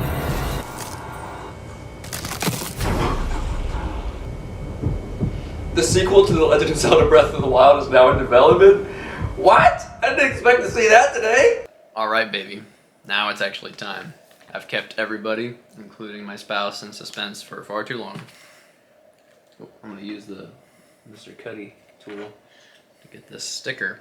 It's time for the unbox. Here we go. That is a nice little cutting tool. Alright, well, first of all, the box. So originally I pre-ordered the standard version of the game, but God bless, they had more stock, because it was hard to get it. The Legend of Zelda Tears of the Kingdom Collector's Edition. I definitely did the same kind of unboxing on the vlog for Breath of the Wild. This means I'm old. I've been making these videos for far too long. Nintendo. Beautiful. That's the box, all sides of it. Got a little darkness happening on the back here. Rehydrated. Looks like they're stealing Zelda's juice again. Her Hylia juice. Like, that already happened in Skyward Sword. Leave her alone. Leave these women alone. Alright. This is a decently heavy package. Alright, that's the box. Okay, so I also don't have a super good look at some of this stuff yet either. So I guess we'll start here. This is the steel book. That's pretty hot. Steel book. It's got the murals that we've been seeing in a lot of the trailers. Kind of this off gold look. And more of the mural inside. With Ganondorf. Rehydrated in his glory. So that's the steelbook. But then underneath the steelbook is the actual game itself. Alright. There's the game itself. What if there's just no game in there, Golden? Would that be sad? Alright. This is cardboard. Now this, you know, is something different. The special versions of Breath of the Wild, the most expensive one, had the Breath of the Wild Master Sword statue. I didn't bother to get that version because I didn't need another statue in my life. However, the kind of sculpture this time is a 4-pin set. And honestly, I don't even know what these look like. They, I think, maybe they represent the 4, you know, special hand abilities? Maybe? I don't think so. I don't know what these mean. I don't know what this is. Maybe we'll find out in the game. Maybe that's the symbol for each stage or something. They're like I don't know. Zonai runic symbols. Yeah, okay, well. They're kind of cool. I don't know what they mean yet, so they're probably going to become cooler as I learn the story. Yeah, thanks, Nintendo. We don't know what the fuck that means. Right. So, still pretty cool. I mean, they're well made. Yeah. And then, right here is the art book, which maybe I'll leaf through that later. but this is the thing I really wanted the most. And it's usually the thing I always want the most from collector's editions of any game I like that has one. But man, it's sexy. It's like embossed on the front with the Ultra Hand symbols here. Nice and black. And then it's Oh no. crying Yeah. blood waterfall eye situation we got here. It's a little dark. If I flip through it to a random page, oh my god, spoilers. Just kidding. It's an interior of a shrine or something. That would have been some funny stuff if I oh, that's a special new character. So the art book is dope. That will be scanned through later. This is instructions about how to do poster. Okay. And this whole thing is the box for the steel poster by Icon Art. And so I don't really know what this looks like either. Interesting. All right. The rest of that's just cardboard. I think there's just, I feel like there's one too many pieces of cardboard there. That's weird. Okay, that's a lot of cardboard. Let's throw that down there so I can show you guys what this looks like. I also don't know what this looks like. What the heck? More cardboard. Okay.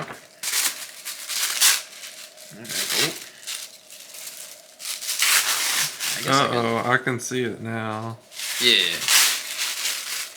You said uh-oh like I did something wrong. You did something wrong. It has like a, I don't know what this situation is. It's That's like probably something to help you attach it to the wall. Well, it's like a magnet. Oh. Interesting. Yeah, it's a magnet, but there's adhesion as well. I don't know. I'll read the instructions. I obviously need to read to figure this out. So it's kind of I didn't realize the it's poster was it's like metal. a steel poster is essentially what we're working with. That's here. why it's so expensive. I mean, it is pretty cool. And it being official, Yeah. kind of makes it all the better. I mean, this is some really sexy key art. So this is like the box art, main key art for the game. Yeah. And so having that in wall art form, it's not overly gigantic, so that's pretty cool. We'll have to put this up. Dope. Maybe that will happen in this video as well. So those are the 5 main items. The game, the steelbook, pin set, the art book, and the poster. So, pretty cool collector's edition. It is $130 US, but when the game is already $70, this stuff seems to be high quality, and we're weak-minded people, weak and men. I wanted it. Another thing I wanted, there's not like 7, or more amiibo like there was with Breath of the Wild, but there is one at launch, and it is Link, Tears of the Kingdom, with his special hand. It looks like in the game this amiibo will give you like a sword and a paraglider design. Yeah. I don't buy amiibo for the functionality in game. I buy them because they're figurines of awesome characters. Again, we are weak men. Oh yeah. I mean, at least they don't make as many as they used to. Yeah. It's hard. I bet they'll probably make more for Tears of the Kingdom if I had to guess, but I'm sure there's probably just like lack of supply because Noah and Mio from Xenoblade Chronicles 3, like a year after that game's launch, are gonna get amiibo, like or over a year. Yeah. So I could definitely see that happening as well. And then the last thing we got here was the GameStop pre-order bonus, which is this wooden plaque. So essentially more wall art, even though it doesn't have any like nail holes. So it's not like you can like easily hang it. Oh no, you're meant to suffer. I don't know. We'll put this somewhere. I have no idea. I haven't thought about that yet. But it's a good engraving though. Yeah. And probably cooler than most of the GameStop pre-order bonuses in memory. So, dope. That's a lot of stuff. All right. And not getting a Switch OLED, Tears of the Kingdom, or a Switch carrying case. The only other thing that I would like is that Pro Controller. But that's the hardest thing to get right now, apparently. So maybe someday. And then in June, the collector's edition player's guide will be coming out, so that'll be shipped to our door because I already bought that too. I mean, I'm making like a 2-hour Zelda vlog, so I feel like if you had judged me, you had already done so a lot earlier in this video. So at least you get to see it. You're welcome. Okay, we've unboxed everything. We're gonna take a break from the vlog because we're actually gonna play the game now, and we'll probably provide updates throughout Tears of the Kingdom, since this is a new game, and you'll get my thoughts and Colton's thoughts, and there will be sleep deprivation over the next week. There will be actual tears. The story will make me cry, and then also me getting my ass kicked will probably make me cry. And thank God we have another week of vacation, and your break between semesters. So Yep. we need it. Let's do this. And here we are, back where we started. 1 week later after the last clip. You know, I was thinking we would maybe record some clips and showing our reactions as we played through this game. But we were too addicted to do that. Both me and Colton essentially spent 7 days in a row playing the game maybe 8 hours or so each day. And that added up to a lot of playtime, with the vast majority of that playtime being focused on completing the main quest of The Legend of Zelda, Tears of the Kingdom. And I have to say, it's still too early to say if this is my new favorite game ever, but this is potentially the most impressive game I've ever played in my entire life.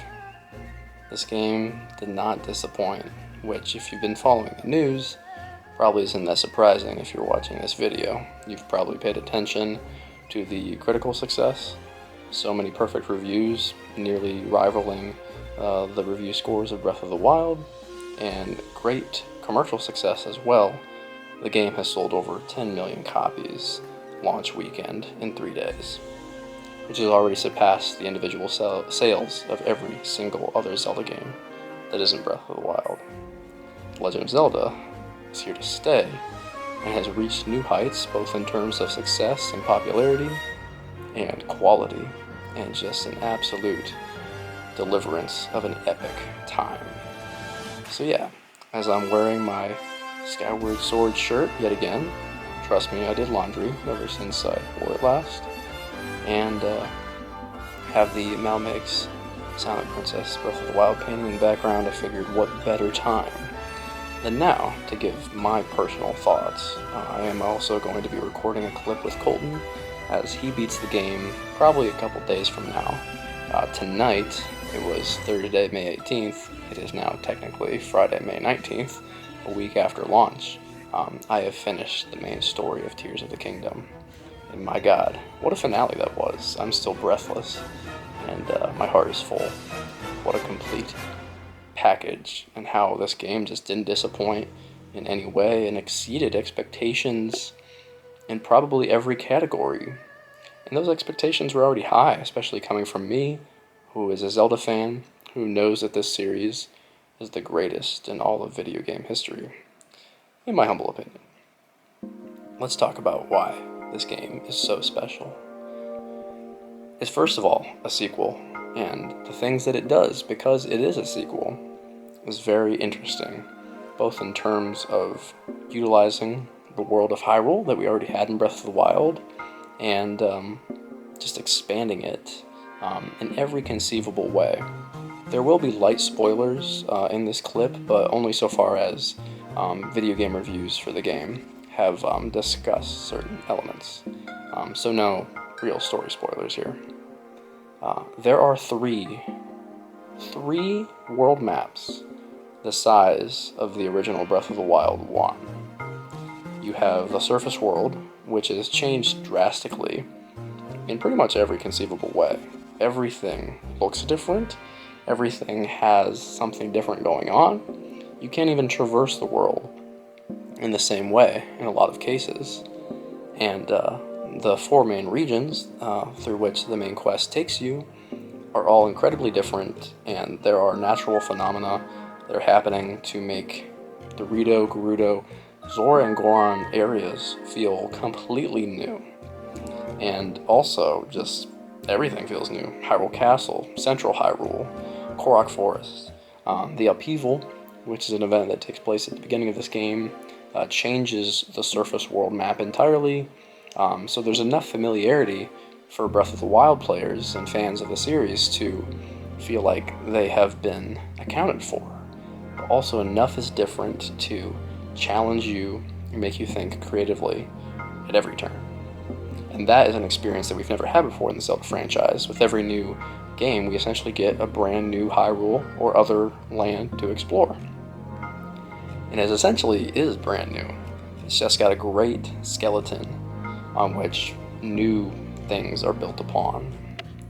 And I love that. But that's just the surface. There is also the sky to explore. The tutorial area on the Great Sky Island is where everything begins, and is an amazing locale. But there are also floating sky islands that you can glide to or fly to that really just kind of give a Wind Waker feel, almost, in that you can explore these to your heart's content and get lost in the beautiful vistas of this game. And then there are the depths, underground chasms and caves that you can explore and light your way. That really gives a great sense of challenge and adventure as well. So there are 3 world maps. On top of that, you have abilities that make the Breath of the Wild abilities look like child's play. Instead of Magnesis, where you can only move metal objects, you have Ultra Hand, which essentially allows you to move any piece of your environment that isn't bolted to the ground. And because you're able to move so many objects in this game, you can also glue them to each other and create contraptions that are really only limited by your imagination. So there's a lot of flexibility in this movement system. On top of that, you have Zonai devices, which are powered machines like fans or cannons, or flying contraptions or wheels. So many different things. You can make hot air balloons, you can make monster trucks, and as people have shown on social media, you can make mechs. You can do so many different things. And it's really just limited by your creativity and the time you want to put in. And there's also a feature later on that lets you auto-build your contraptions, which is very helpful too. And that's just one of the 4 main abilities. Ultra Hand is great, but there's also Fuse. Weapons in this game are decayed, and so they'll break more easily, unless you use the Fuse ability, in which you can fuse materials to your swords, your shields, and your arrows, to make combat more strategic, more interesting, and more resource-based. Everything you pick up in this game has more meaning, and you want to just kind of experiment and try new things. Would you like to glue the horn of an enemy onto your spear tip? You absolutely can. See how much attack power it now boasts. Do you want to glue an eyeball to an arrow to give it a homing quality? You can do that and so many other things with the Fuse ability. So the same goes for things that need to be done in the environment. There are no bombs as an ability this time around. You instead can collect bomb flowers and create your own bomb arrows. Or you can glue a rock to a sword and smash other rocks that way. It really kind of takes the base elements of Zelda, something like bombs that have been there ever since the first game on the NES, and kind of strips that away from you and tells you instead to think more creatively, and that's really cool. You also have Ascend, which lets you just melt through the ceiling of most anything if you're directly underneath a roof, cavern, ceiling, or in a building, and just pop out on top, which is almost the 3D realization of a Link Between Worlds melting into the walls, but even more impressive. And there are so many situations in which that can come in super handy. Then there's also Recall, which instead of stasis of just freezing time and building up energy, you can instead rewind objects in time. And the applications of this are incredible. An enemy throws something at you, rewind it, and make it hit them instead. Debris falls from the ceiling, climb atop it, and you'll get a quick little elevator. There's so many clever ways in which all 4 of the game's abilities are used. And it makes something like Cryonis, which is just making a climbable ice cube in Breath of the Wild, seem very small in comparison. And I still like those abilities too, but the abilities in this game are so flexible and so revolutionary that it makes all of the puzzles in this game, in the shrines or the dungeons, feel like some of the most creative and satisfying to solve puzzles, not just in the Zelda series, but in video games as a whole. You will constantly be wowed and also encouraged to find your own solutions to puzzles. I know I did that many, many times. There was definitely a more intended solution for a few things that I encountered, and I just decided, hey, I want to see if something else works. And oftentimes, what I did didn't really work, and I got a good laugh out of it. Or, miraculously, it did. And that goes to, show for both my playthrough and Colton's playthrough. So the depth and breadth of the gameplay is amazing. The combat is kept largely the same, but again, Fuse gives a new level of strategy to everything. So the things that weren't broken didn't need fixing, and the things that could be expanded upon were done so in honestly the most mind-bending sequel to a game ever made. I mean, what they've done with this game is endlessly fascinating, and that's really only talking about the gameplay so far. The narrative is also a highlight.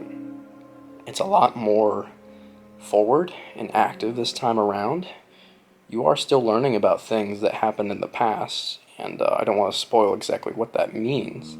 But even that is done, in my opinion, in a more interesting way than Breath of the Wild, which I already thought had a strong story about, moving past failure and regret and overcoming those obstacles. If there's a main through line in this game's story, it is that we must all band together in the light to smite the evil, and that is shown through gameplay and cutscenes, and they tie together all pretty beautifully. And I'll keep it as vague as that for now.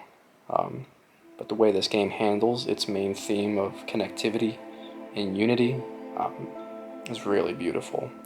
And on top of that, we have great new characters, including King Rauru, the first king of Hyrule, who is the source of Link's arm that gives him all these new abilities. You also have the first queen, Sonia, and a new incarnation of Ganondorf, who is potentially the most menacing of the bunch. You have a lot of cool things happening in this story, and the coolest things I can't talk about because I don't want to spoil it for you guys, because with how much there's to do in this game, I feel like I'm one of the first people to actually finish the main quest. So please, just pick up Tears of the Kingdom and explore that story for yourself. I tell you, going to all of the regions in a different order than Colton did, and experiencing this game alongside him, my soulmate, really made for a very impactful vacation, a fun one, in which we no-lifed this game and became the sweatiest of gamers. But it was really special to share this game first with my husband. The last time I did that with a Zelda game was with my brother, with Breath of the Wild, over my spring break senior year of college. And now, all these years later, I get to do that with my spouse, with Tears of the Kingdom. Just another incredible, week that I'm never going to forget the first time with this game. And part of that amazing experience was experiencing the story together, and also experiencing how we approached the game together. Because when I wasn't playing, I was often watching Colton and his playthrough, and it was never boring, because there was always something new to do. There was always a new solution to perceive, and that was just really, really special. I'm proud of the way that we share this game. One cartridge on one of our Switches throughout the whole week, and I think we did a pretty good job. And again, he's near the end as well, and he will beat the game, I think, in the next day or two, and we will provide our collected thoughts on Tears of the Kingdom for you all. Even if this is a long video, I think it's worth documenting the end of this incredible marathon. And Jem agrees. Jem is screaming. She's been a little naughty this week. Doing a lot of screaming, especially with the cats outside. And then, what you expect out of this game in terms of an audio-visual triumph is still there. The music in this game is great. it's potentially an even more elevated score than Breath of the Wild, which was already a top 3 contender, I think, in my mind. The music is great. It comes in all the right ways, whether it's soft piano keys fluttering in the Sky Islands, or it's menacing stuff relating to our main villain, Ganondorf, in the depths of Hyrule. There's incredible music, there's incredible visuals, whether you're spelunking in the depths or seeing the sunset and the Sky Islands from some of the dungeons that are in the sky, some that are down below, and still other amazing areas that have been redesigned on the surface world. This game is the full package, and it really shows the ultimate triumph that is the Nintendo Switch era, and also how The Legend of Zelda has reached the hearts of more people than ever before. This series is not going anywhere. It is my favorite game series, and I think Tears of the Kingdom is easily already a top 3 game for me. And I'm not sure what that final order will be as I let this game marinate for longer. But that top 3 is Skyward Sword, Breath of the Wild, and Tears of the Kingdom. A trilogy, if you will. And those 3 games are connected deeply. And where this game falls on the Zelda timeline isn't entirely clear. But that also doesn't matter, because this game was perfect as a solid entry, but also as the climax of a duology between Breath of the Wild and Tears of the Kingdom. There's a lot of parallelism that really kind of rewards players who have played both games. But yeah, I think that's all I can say about the game for now. And while I did complete the main quest, there is still so much more content for me to do in this game. Probably 90% of it I still have yet to touch. I know there are some amazing side quests out there for me to do. Some really cool ones that are tied in with the world and the main narrative, I think better, I can already tell, than most other Zelda games. So I'll be probably picking away at shrines and side quests and gathering items in this game for the rest of the year, if not years plural, because this game is easily the biggest Zelda game. It is massive, and it will satisfy the heart of an adventurer for probably the rest of the decade. And even if it takes until 2029 or 2030 for the next Zelda game to come around, I think this one will satiate us for years and years and years to come. Breath of the Wild did, and I think this game, somehow, it accomplished the impossible. It will satisfy us for even more time to come. Truly a triumph, and we loved it. Thank you guys for watching this video. I think we'll end it with Colton and I talking a little bit more about our personal experiences with the game. This has been a nearly 3-month-long project, filming and collecting footage for this Zelda marathon. I started on February 21st, and now it is May 19th. So this was a great 3 months. I'm not regretting this project, but I will say I put a lot of my other hobbies on hold to revisit the Zelda series and in total play through 9 different games that just got bigger the more I got closer to the present day of the Zelda franchise. Kind of no-lifed it, but now I have this chronicle of the Legend of Zelda series from 1986 through 2023. Thank you guys for watching this The Legend of Zelda series retrospective and marathon, ending with a celebration of Tears of the Kingdom, what is potentially the new greatest game of all time. Not just from my point of view, but I've been hearing many people saying that. My friends, people online, this game has resonated with people. And somehow, despite all of these sky-high expectations, The Legend of Zelda Tears of the Kingdom is an absolute masterpiece, as is the franchise on which it is based. Thank you for watching. Now let's show off Colton, vanquishing the evil and bringing light back to the land. And a few days later, on Sunday night, Colton finished the main quest as well. I did. So you beat the game too. So we have both finished the game before my brother Ryan, so he's like beating the whole freaking thing before he even reaches the final boss. So that's why it's taken him so long. But the two of us have finished Tears of the Kingdom. I gave my extended thoughts already, so I figured now that Colton is also finished, we're at the tail end of our break because you started summer semester today. I figured I'd give you a little bit of a platform to talk about the game, since we obviously experienced pretty much the whole thing together. And you also did a few extra things that I didn't do yet, Yeah. Including some of the major side quests that are underground and on the surface. Maybe we don't want to spoil those fully. Probably But- not. What did you think about the game? Did you have fun? I did have fun. I had an extremely addicting amount of fun. Like, it essentially took over our lives for like a week. It did. Yeah, I've been detoxing the past couple days. A, because I had to do some work stuff. B, because I got sick and haven't had much energy to do many things. And so I'm still a little sick, but and I needed that because we have played like 10 hours a day. It was For a every while. day. But you're back to school now, so you can't play quite that much anymore. No, I'll be lucky to play it on the weekends because of all the homework I have, but that's okay. I mean, it came out at a good time for us. It did. It did. We It were really on did. vacation. I don't think that'll happen again for at least that length of time for the rest of the calendar year. Not that I can I imagine. don't think. It's like Christmas maybe, but Yeah. yeah, I already recognized that it's my 4th most played Switch game already, with Breath of the Wild, Smash Ultimate, and Animal Crossing as the only 3 games that have surpassed my Tears of the Kingdom playtime. And again, it's been over a week and that's it.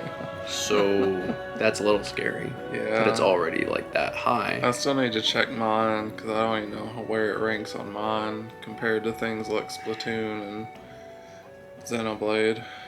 Yeah, I mean those are probably higher because RPGs are long, Yeah. and your Splatoon 2 playtime I think is your most played game. Oh, yeah. Like 500 hours plus. At least on the Switch. Elden Ring, I think, still beats out everything else. Yeah, I can see Tears of the Kingdom beating that playtime of yours. Yeah. If you keep doing extra content. Yeah, if I keep doing all the extra content, I'll definitely be in it for like 1,000 hours. So. Well, what was the most addicting part for you? Just everything, like being able to fuse weapons, fuse objects together, being able to just every time you go towards an objective or anything you're interested in, there's like a billion other things that start poking at your attention. It was never not fun. Yeah. It was like always rewarding no matter how many times you screwed something up, which usually ended up in a Looney Tunes like fiasco, or you succeed when you shouldn't, and just there's so much that is addicting. And everything has just the best like aesthetic to it. Like the depths are really cool. And the sky is gorgeous. The surface is the same but not the same, so it's like, Oh yeah. I mean, something that you did, which isn't that big of a spoiler, is reach all 4 great fairies. And I haven't even bothered to do that yet, but in this game it's so much more involved how you Yeah. actually unlock them. yeah. You know, in the first game you just give them rupees and then they help you out. There's like quests associated with that. Just like there's quests associated with almost everything. I mean, Oh yeah. there's like mini quests to unlock the towers instead Yeah. of just climbing them. There's lots of things going on, and there's like just more NPCs in general, I think, to interact Oh, yeah. with, on top of all of the other It's gameplay like elements. every NPC has either some tidbit to give you, or side adventure, or side quest. Like, there's really not any NPCs that are just useless. Yeah, no, I definitely agree with that. And I think that's why you and my brother are so like engaged in doing side content even before Yeah. you beat the final boss, which I think is with the majority of players. I mean, I think there's actually very few people who have finished the main story Yeah. here in the middle of the month of May, because people are more interested in just doing whatever they want. So that's pretty cool, and I don't think there's a lot of games that are as equally as investing in all of the little extra things as they are like the main story. So I think that's a really high point of this game for a lot of people. So good. That being said, we did want to progress the story, and you and I did the dungeons in completely different orders, and we did other story-related things in different orders. Or, for example, like, you just skipped some of the cutscenes because you watched me when I unlocked certain cutscenes too. A lot of times during the same day. But that was kind of nice. Yeah. So we didn't have to repeat quite everything. And we did things in an order that changed the difficulty and changed certain things. I mean, I would say, I'm not going to spoil which one it was, but I think you did the hardest temple first. I did it first, and it was doable. I mean, I did it. Yeah, it was definitely doable. I felt like I had a little bit of an easier time with that temple because I did it last. But then on the flip side, I feel like I had a harder time with the final boss because I had like 15 hearts and not a crazy defense level armor. And then you had more hearts, and you also had a special armor that totally reduced damage as well for that fight. Oh yeah, for the final boss, not for the final temple. I'm talking about the final boss. Yeah. I'm just saying there are certain things that the difficulty was harder for one of us because of the way we approached the game. Yeah, because the game can be very different depending on what you do and how much you prepare and that kind of thing. Yeah, because I think when comparing just the temple boss, I feel like the game took into consideration how many hearts you had or how many dungeons you already did. Because it wasn't one-shotting me, it was taking most of my hearts with each hit, but it was like taking over half of yours, and you had a lot more.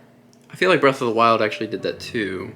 Because I often do, replays in a similar, if not the same order, but I think it scales. I think it does. That does sound right. Yeah. Because I feel like in Breath of the Wild, I saved like one area for last the one time that I usually never do, and it was way harder than I remembered or something like that. Which kind of makes sense, but just goes to the level of like detail that they programmed into this game. Lots of detail in this game. A lot of games don't do that. Previous Zelda games don't have to do that when most things are in a set order. So that's pretty cool. That being said, the tactics of the bosses don't change, so if you get good at a certain enemy, then you're probably going to be alright. Yeah. There's still lots of stuff we haven't done. So much. Like, both you and I have been too afraid to actually confront a Gleeok and actually fight it. Yeah. I mean, I poked one very early on, and I died in like 2 seconds. Yeah. So that's definitely on my list to do. And just in general, complete the game, which may take a long time. Yeah. But I think my opinion on the game isn't going to change very much going forward. No, the game's amazing. It's just going to have a lot more to give. And I think there's lots of other extra surprises, like some really cool side things that are in the game that I think I've heard about, and I don't want to spoil. There's like games within games in this game for certain quests and stuff. So looking forward to doing that. Are you going to keep playing the game as well? Oh yeah, even though it'll eventually be futile, because when I go on externship, I'm probably going to have to buy a new copy of the game and start it all over again. Yeah, because I will definitely still be cleaning up side quests and shrines in a few months, probably. Because Tears of the Kingdom isn't the only game that's coming out this year. And after playing 9 Zelda games in a row, I think I need a little break from The Legend of Zelda. Yeah.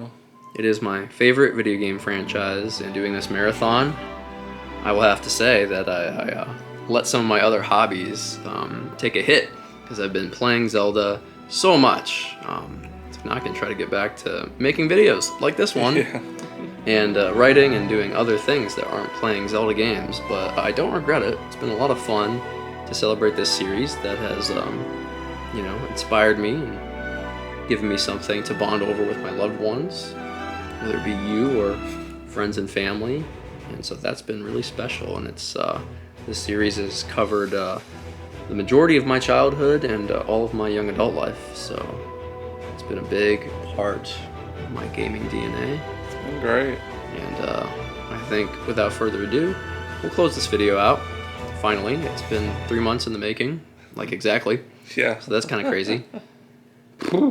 This was my big spring project. Now it's done. Thank you guys so much for watching.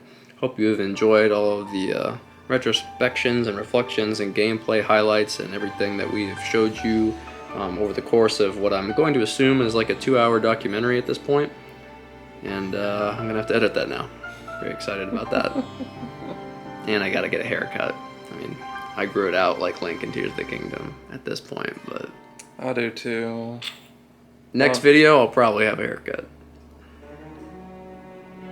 You have to get one too? He says that and his hair is nothing compared to mine. He can see. It keeps going into my ears already again. I should get this trimmed down so that it's manageable. Fun story. Well, I'm glad I got to have a Tears of the Kingdom vacation with you. Yeah, no, it was really great. Highly suggest anyone that for some reason hasn't picked it up, at least because they were unsure about it, to do so. Because there's nothing like this game out there. No. There probably won't be for and we said that with Breath of the Wild, and then this game is just like Breath of the Wild on crack. Yeah.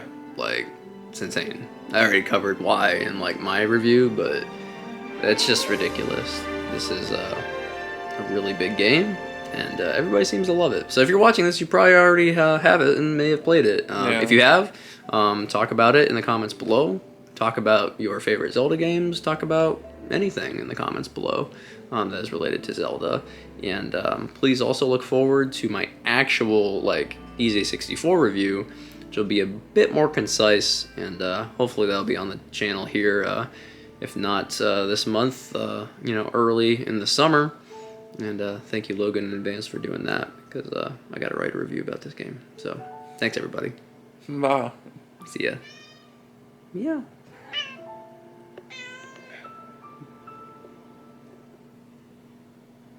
Say goodbye, Jim. Alright, so I just played The Legend of Zelda Link's Awakening for Nintendo Switch, and they really have brought that game to life. And that's exactly what I told Nintendo of America President Doug Bowser when he watched me play the game. Oh my gosh, it was such a cool thing. And I really can't quite express exactly the molten anger I have for this game. It's so frustrating and stressful, and I hate it. I hate Majora's Mask. Alright, now Ryan and I have both beaten the game, and it's the first time that two of us have beaten the game for the first time in the same day, but also a new release, so pretty special, isn't it? But what game is that, Eric? The Legend of Zelda Breath of the Wild. And you hated it, right? No, it's my favorite game ever. It's the best game ever. Yeah. My favorite game. Ryan, is that the hero Hyrule deserves? It sure is. Maybe not the one it needs right now. Where is it? Alright, yeah, the Master Sword knows it's ready to go. I'm ready to go. Okay. Boom! I am the hero that Hyrule will forever need. That was the single greatest thing I think I've done in this masterpiece of a video game. Oh my god. And look at me. I didn't know that. Look at me. I need that photo that I just made framed. Fireworks are gonna start. You know why? Because we're playing Legend of Zelda 4 Swords Adventures. Man, you haven't even played the game and just like... Look at this shit. We all have a Game Boy Advance. Some of them are ours, some of them are borrowed. And the link cables, 4 link cables, the game. I'm gonna take this game out. 4 Swords Adventures. God damn it. Taping the batteries. Biography. Who's gonna play this in the movie? Whoa! They do the cutaway scenes where we talk. And it's just, the cutaways just screaming. It's like, I came to this vintage household one day, you know. And then I was it would a be changed so man. I walked outside. Into the cold, -2 degree weather. Wait, so they have to shoot this thing right here? Listen here, Zelda. Do it again. Your walk tells you. I can't do anything. What the hell? Because What is happening? this is the single greatest Nintendo game. We've been preparing mentally, physically, and emotionally since December for this game. And it still manages The best Zelda game. to molest our minds. But at least I get to hear a cacophony of boy moaning. Is the game hard? Yeah, it's a pain in the ass. It beats us a lot, and we just have to take it. It does. We have to redo levels. We are one level away from beating the Legend of Zelda Triforce Heroes. The clock is about to strike midnight, and we are going to strike down the lady! We beat the game. And the theme this year for 2019 is OA of the Wild, based on the legendary masterpiece of a video game, The Legend of Zelda Breath of the Wild. This event is going to be monumentous. We've been planning it for basically a couple of years, and everything's going to come together to give almost 200 individuals, youth and adults alike, an amazing experience in what we usually call Camp Homestead here, but what is going to be the land of Hyrule for this weekend, June 14th through the 16th, 2019. An evil force covers the forests of Hyrule in a shroud of mystery and despair. You have seen it for yourself, human civilians of Hyrule, as we Rito have seen it from afar in the skies as well. So too must you all seek the drive within your hearts to push you forward into the sky. I desperately want to hear your booming voices in our mission against Ganon. I want to feel the reverberations of your cheer, laughter, excitement, and boisterous longing to take on the violent scourge. And now a new generation is needed once again. It is the most impressive story ever told, time and time again. An everlasting cycle of epic triumph. Not because of the magnificence of swords, magic, sacred packs, and monsters, but because something as simple as a desire to do good was and still is enough to conquer all obstacles, even hatred and malice incarnate. These lads in green, all youth like yourselves, faced their inner demons and vanquished exterior foes. They didn't let their past define what they could be, which turned out to be legends. The survival of the day in this bountiful land of our Hyrule, it rests with new heroes now. I petition your kind to aid in this ultimate quest to save our kingdom. My daughter Zelda, and the symbol of omnipotent hope, the very Triforce itself. Look at that, Hyrulean French toast. Meat frisbees. And a Goron meat frisbee right there. A Duke. Mmm. Delicious. Up till 12 noon. Dude, I'm my circadian rhythm. I'm proud of you. You're up early and bright and early. Consume that hydro melon. Yes. Boys, eat up. Dark clouds mean Clan Ganon is still here, screwing up everything. Not cheerful enough. I have like a minute just to silence, cause like I'm tired, and you're annoying. Yeah. Nope. 2. The shooting gallery. Which lunch? I'll take 1, 2, or 3 rupees. I don't think we haven't shown off the backs of our shirts yet. Wolf Link. Ooh, yeah. Oh, I just realized it's Wolf Link. Yeah. Oh, yeah. Wilbur Wolf Link. Going to watch a lodge. Wilbur Wolf Link. Beautiful. And, oh god, he's stripping. It's the whole... What? Have you seen the tattoo, Jason?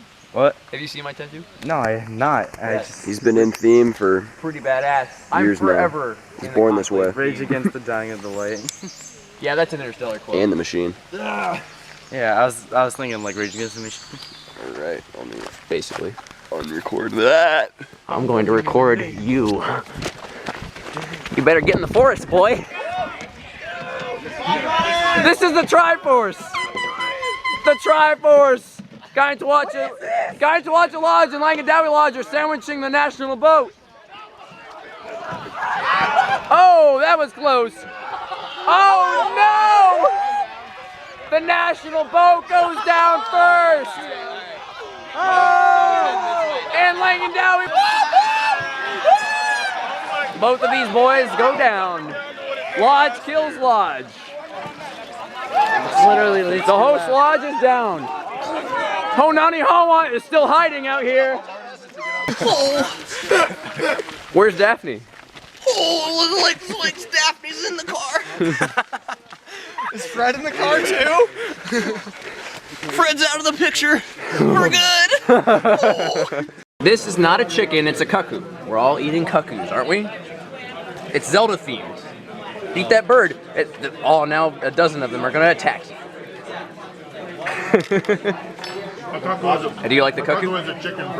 Obviously missing. Well, I'm not being attacked by other ones right now, so that's always. You are emotionally.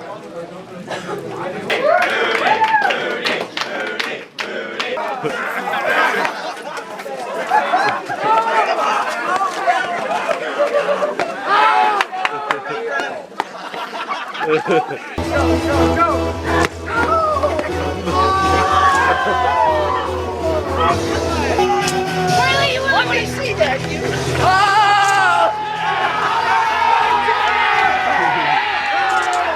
Oh God. New section chief is Ganon! New section chief is Ganon! Yeah, it was, I put a lot into this. I really wanted to make something cool with the theme, with all the stuff that we could give you guys, and working with our great section to fulfill their responsibilities and come and have a really fun time at camp.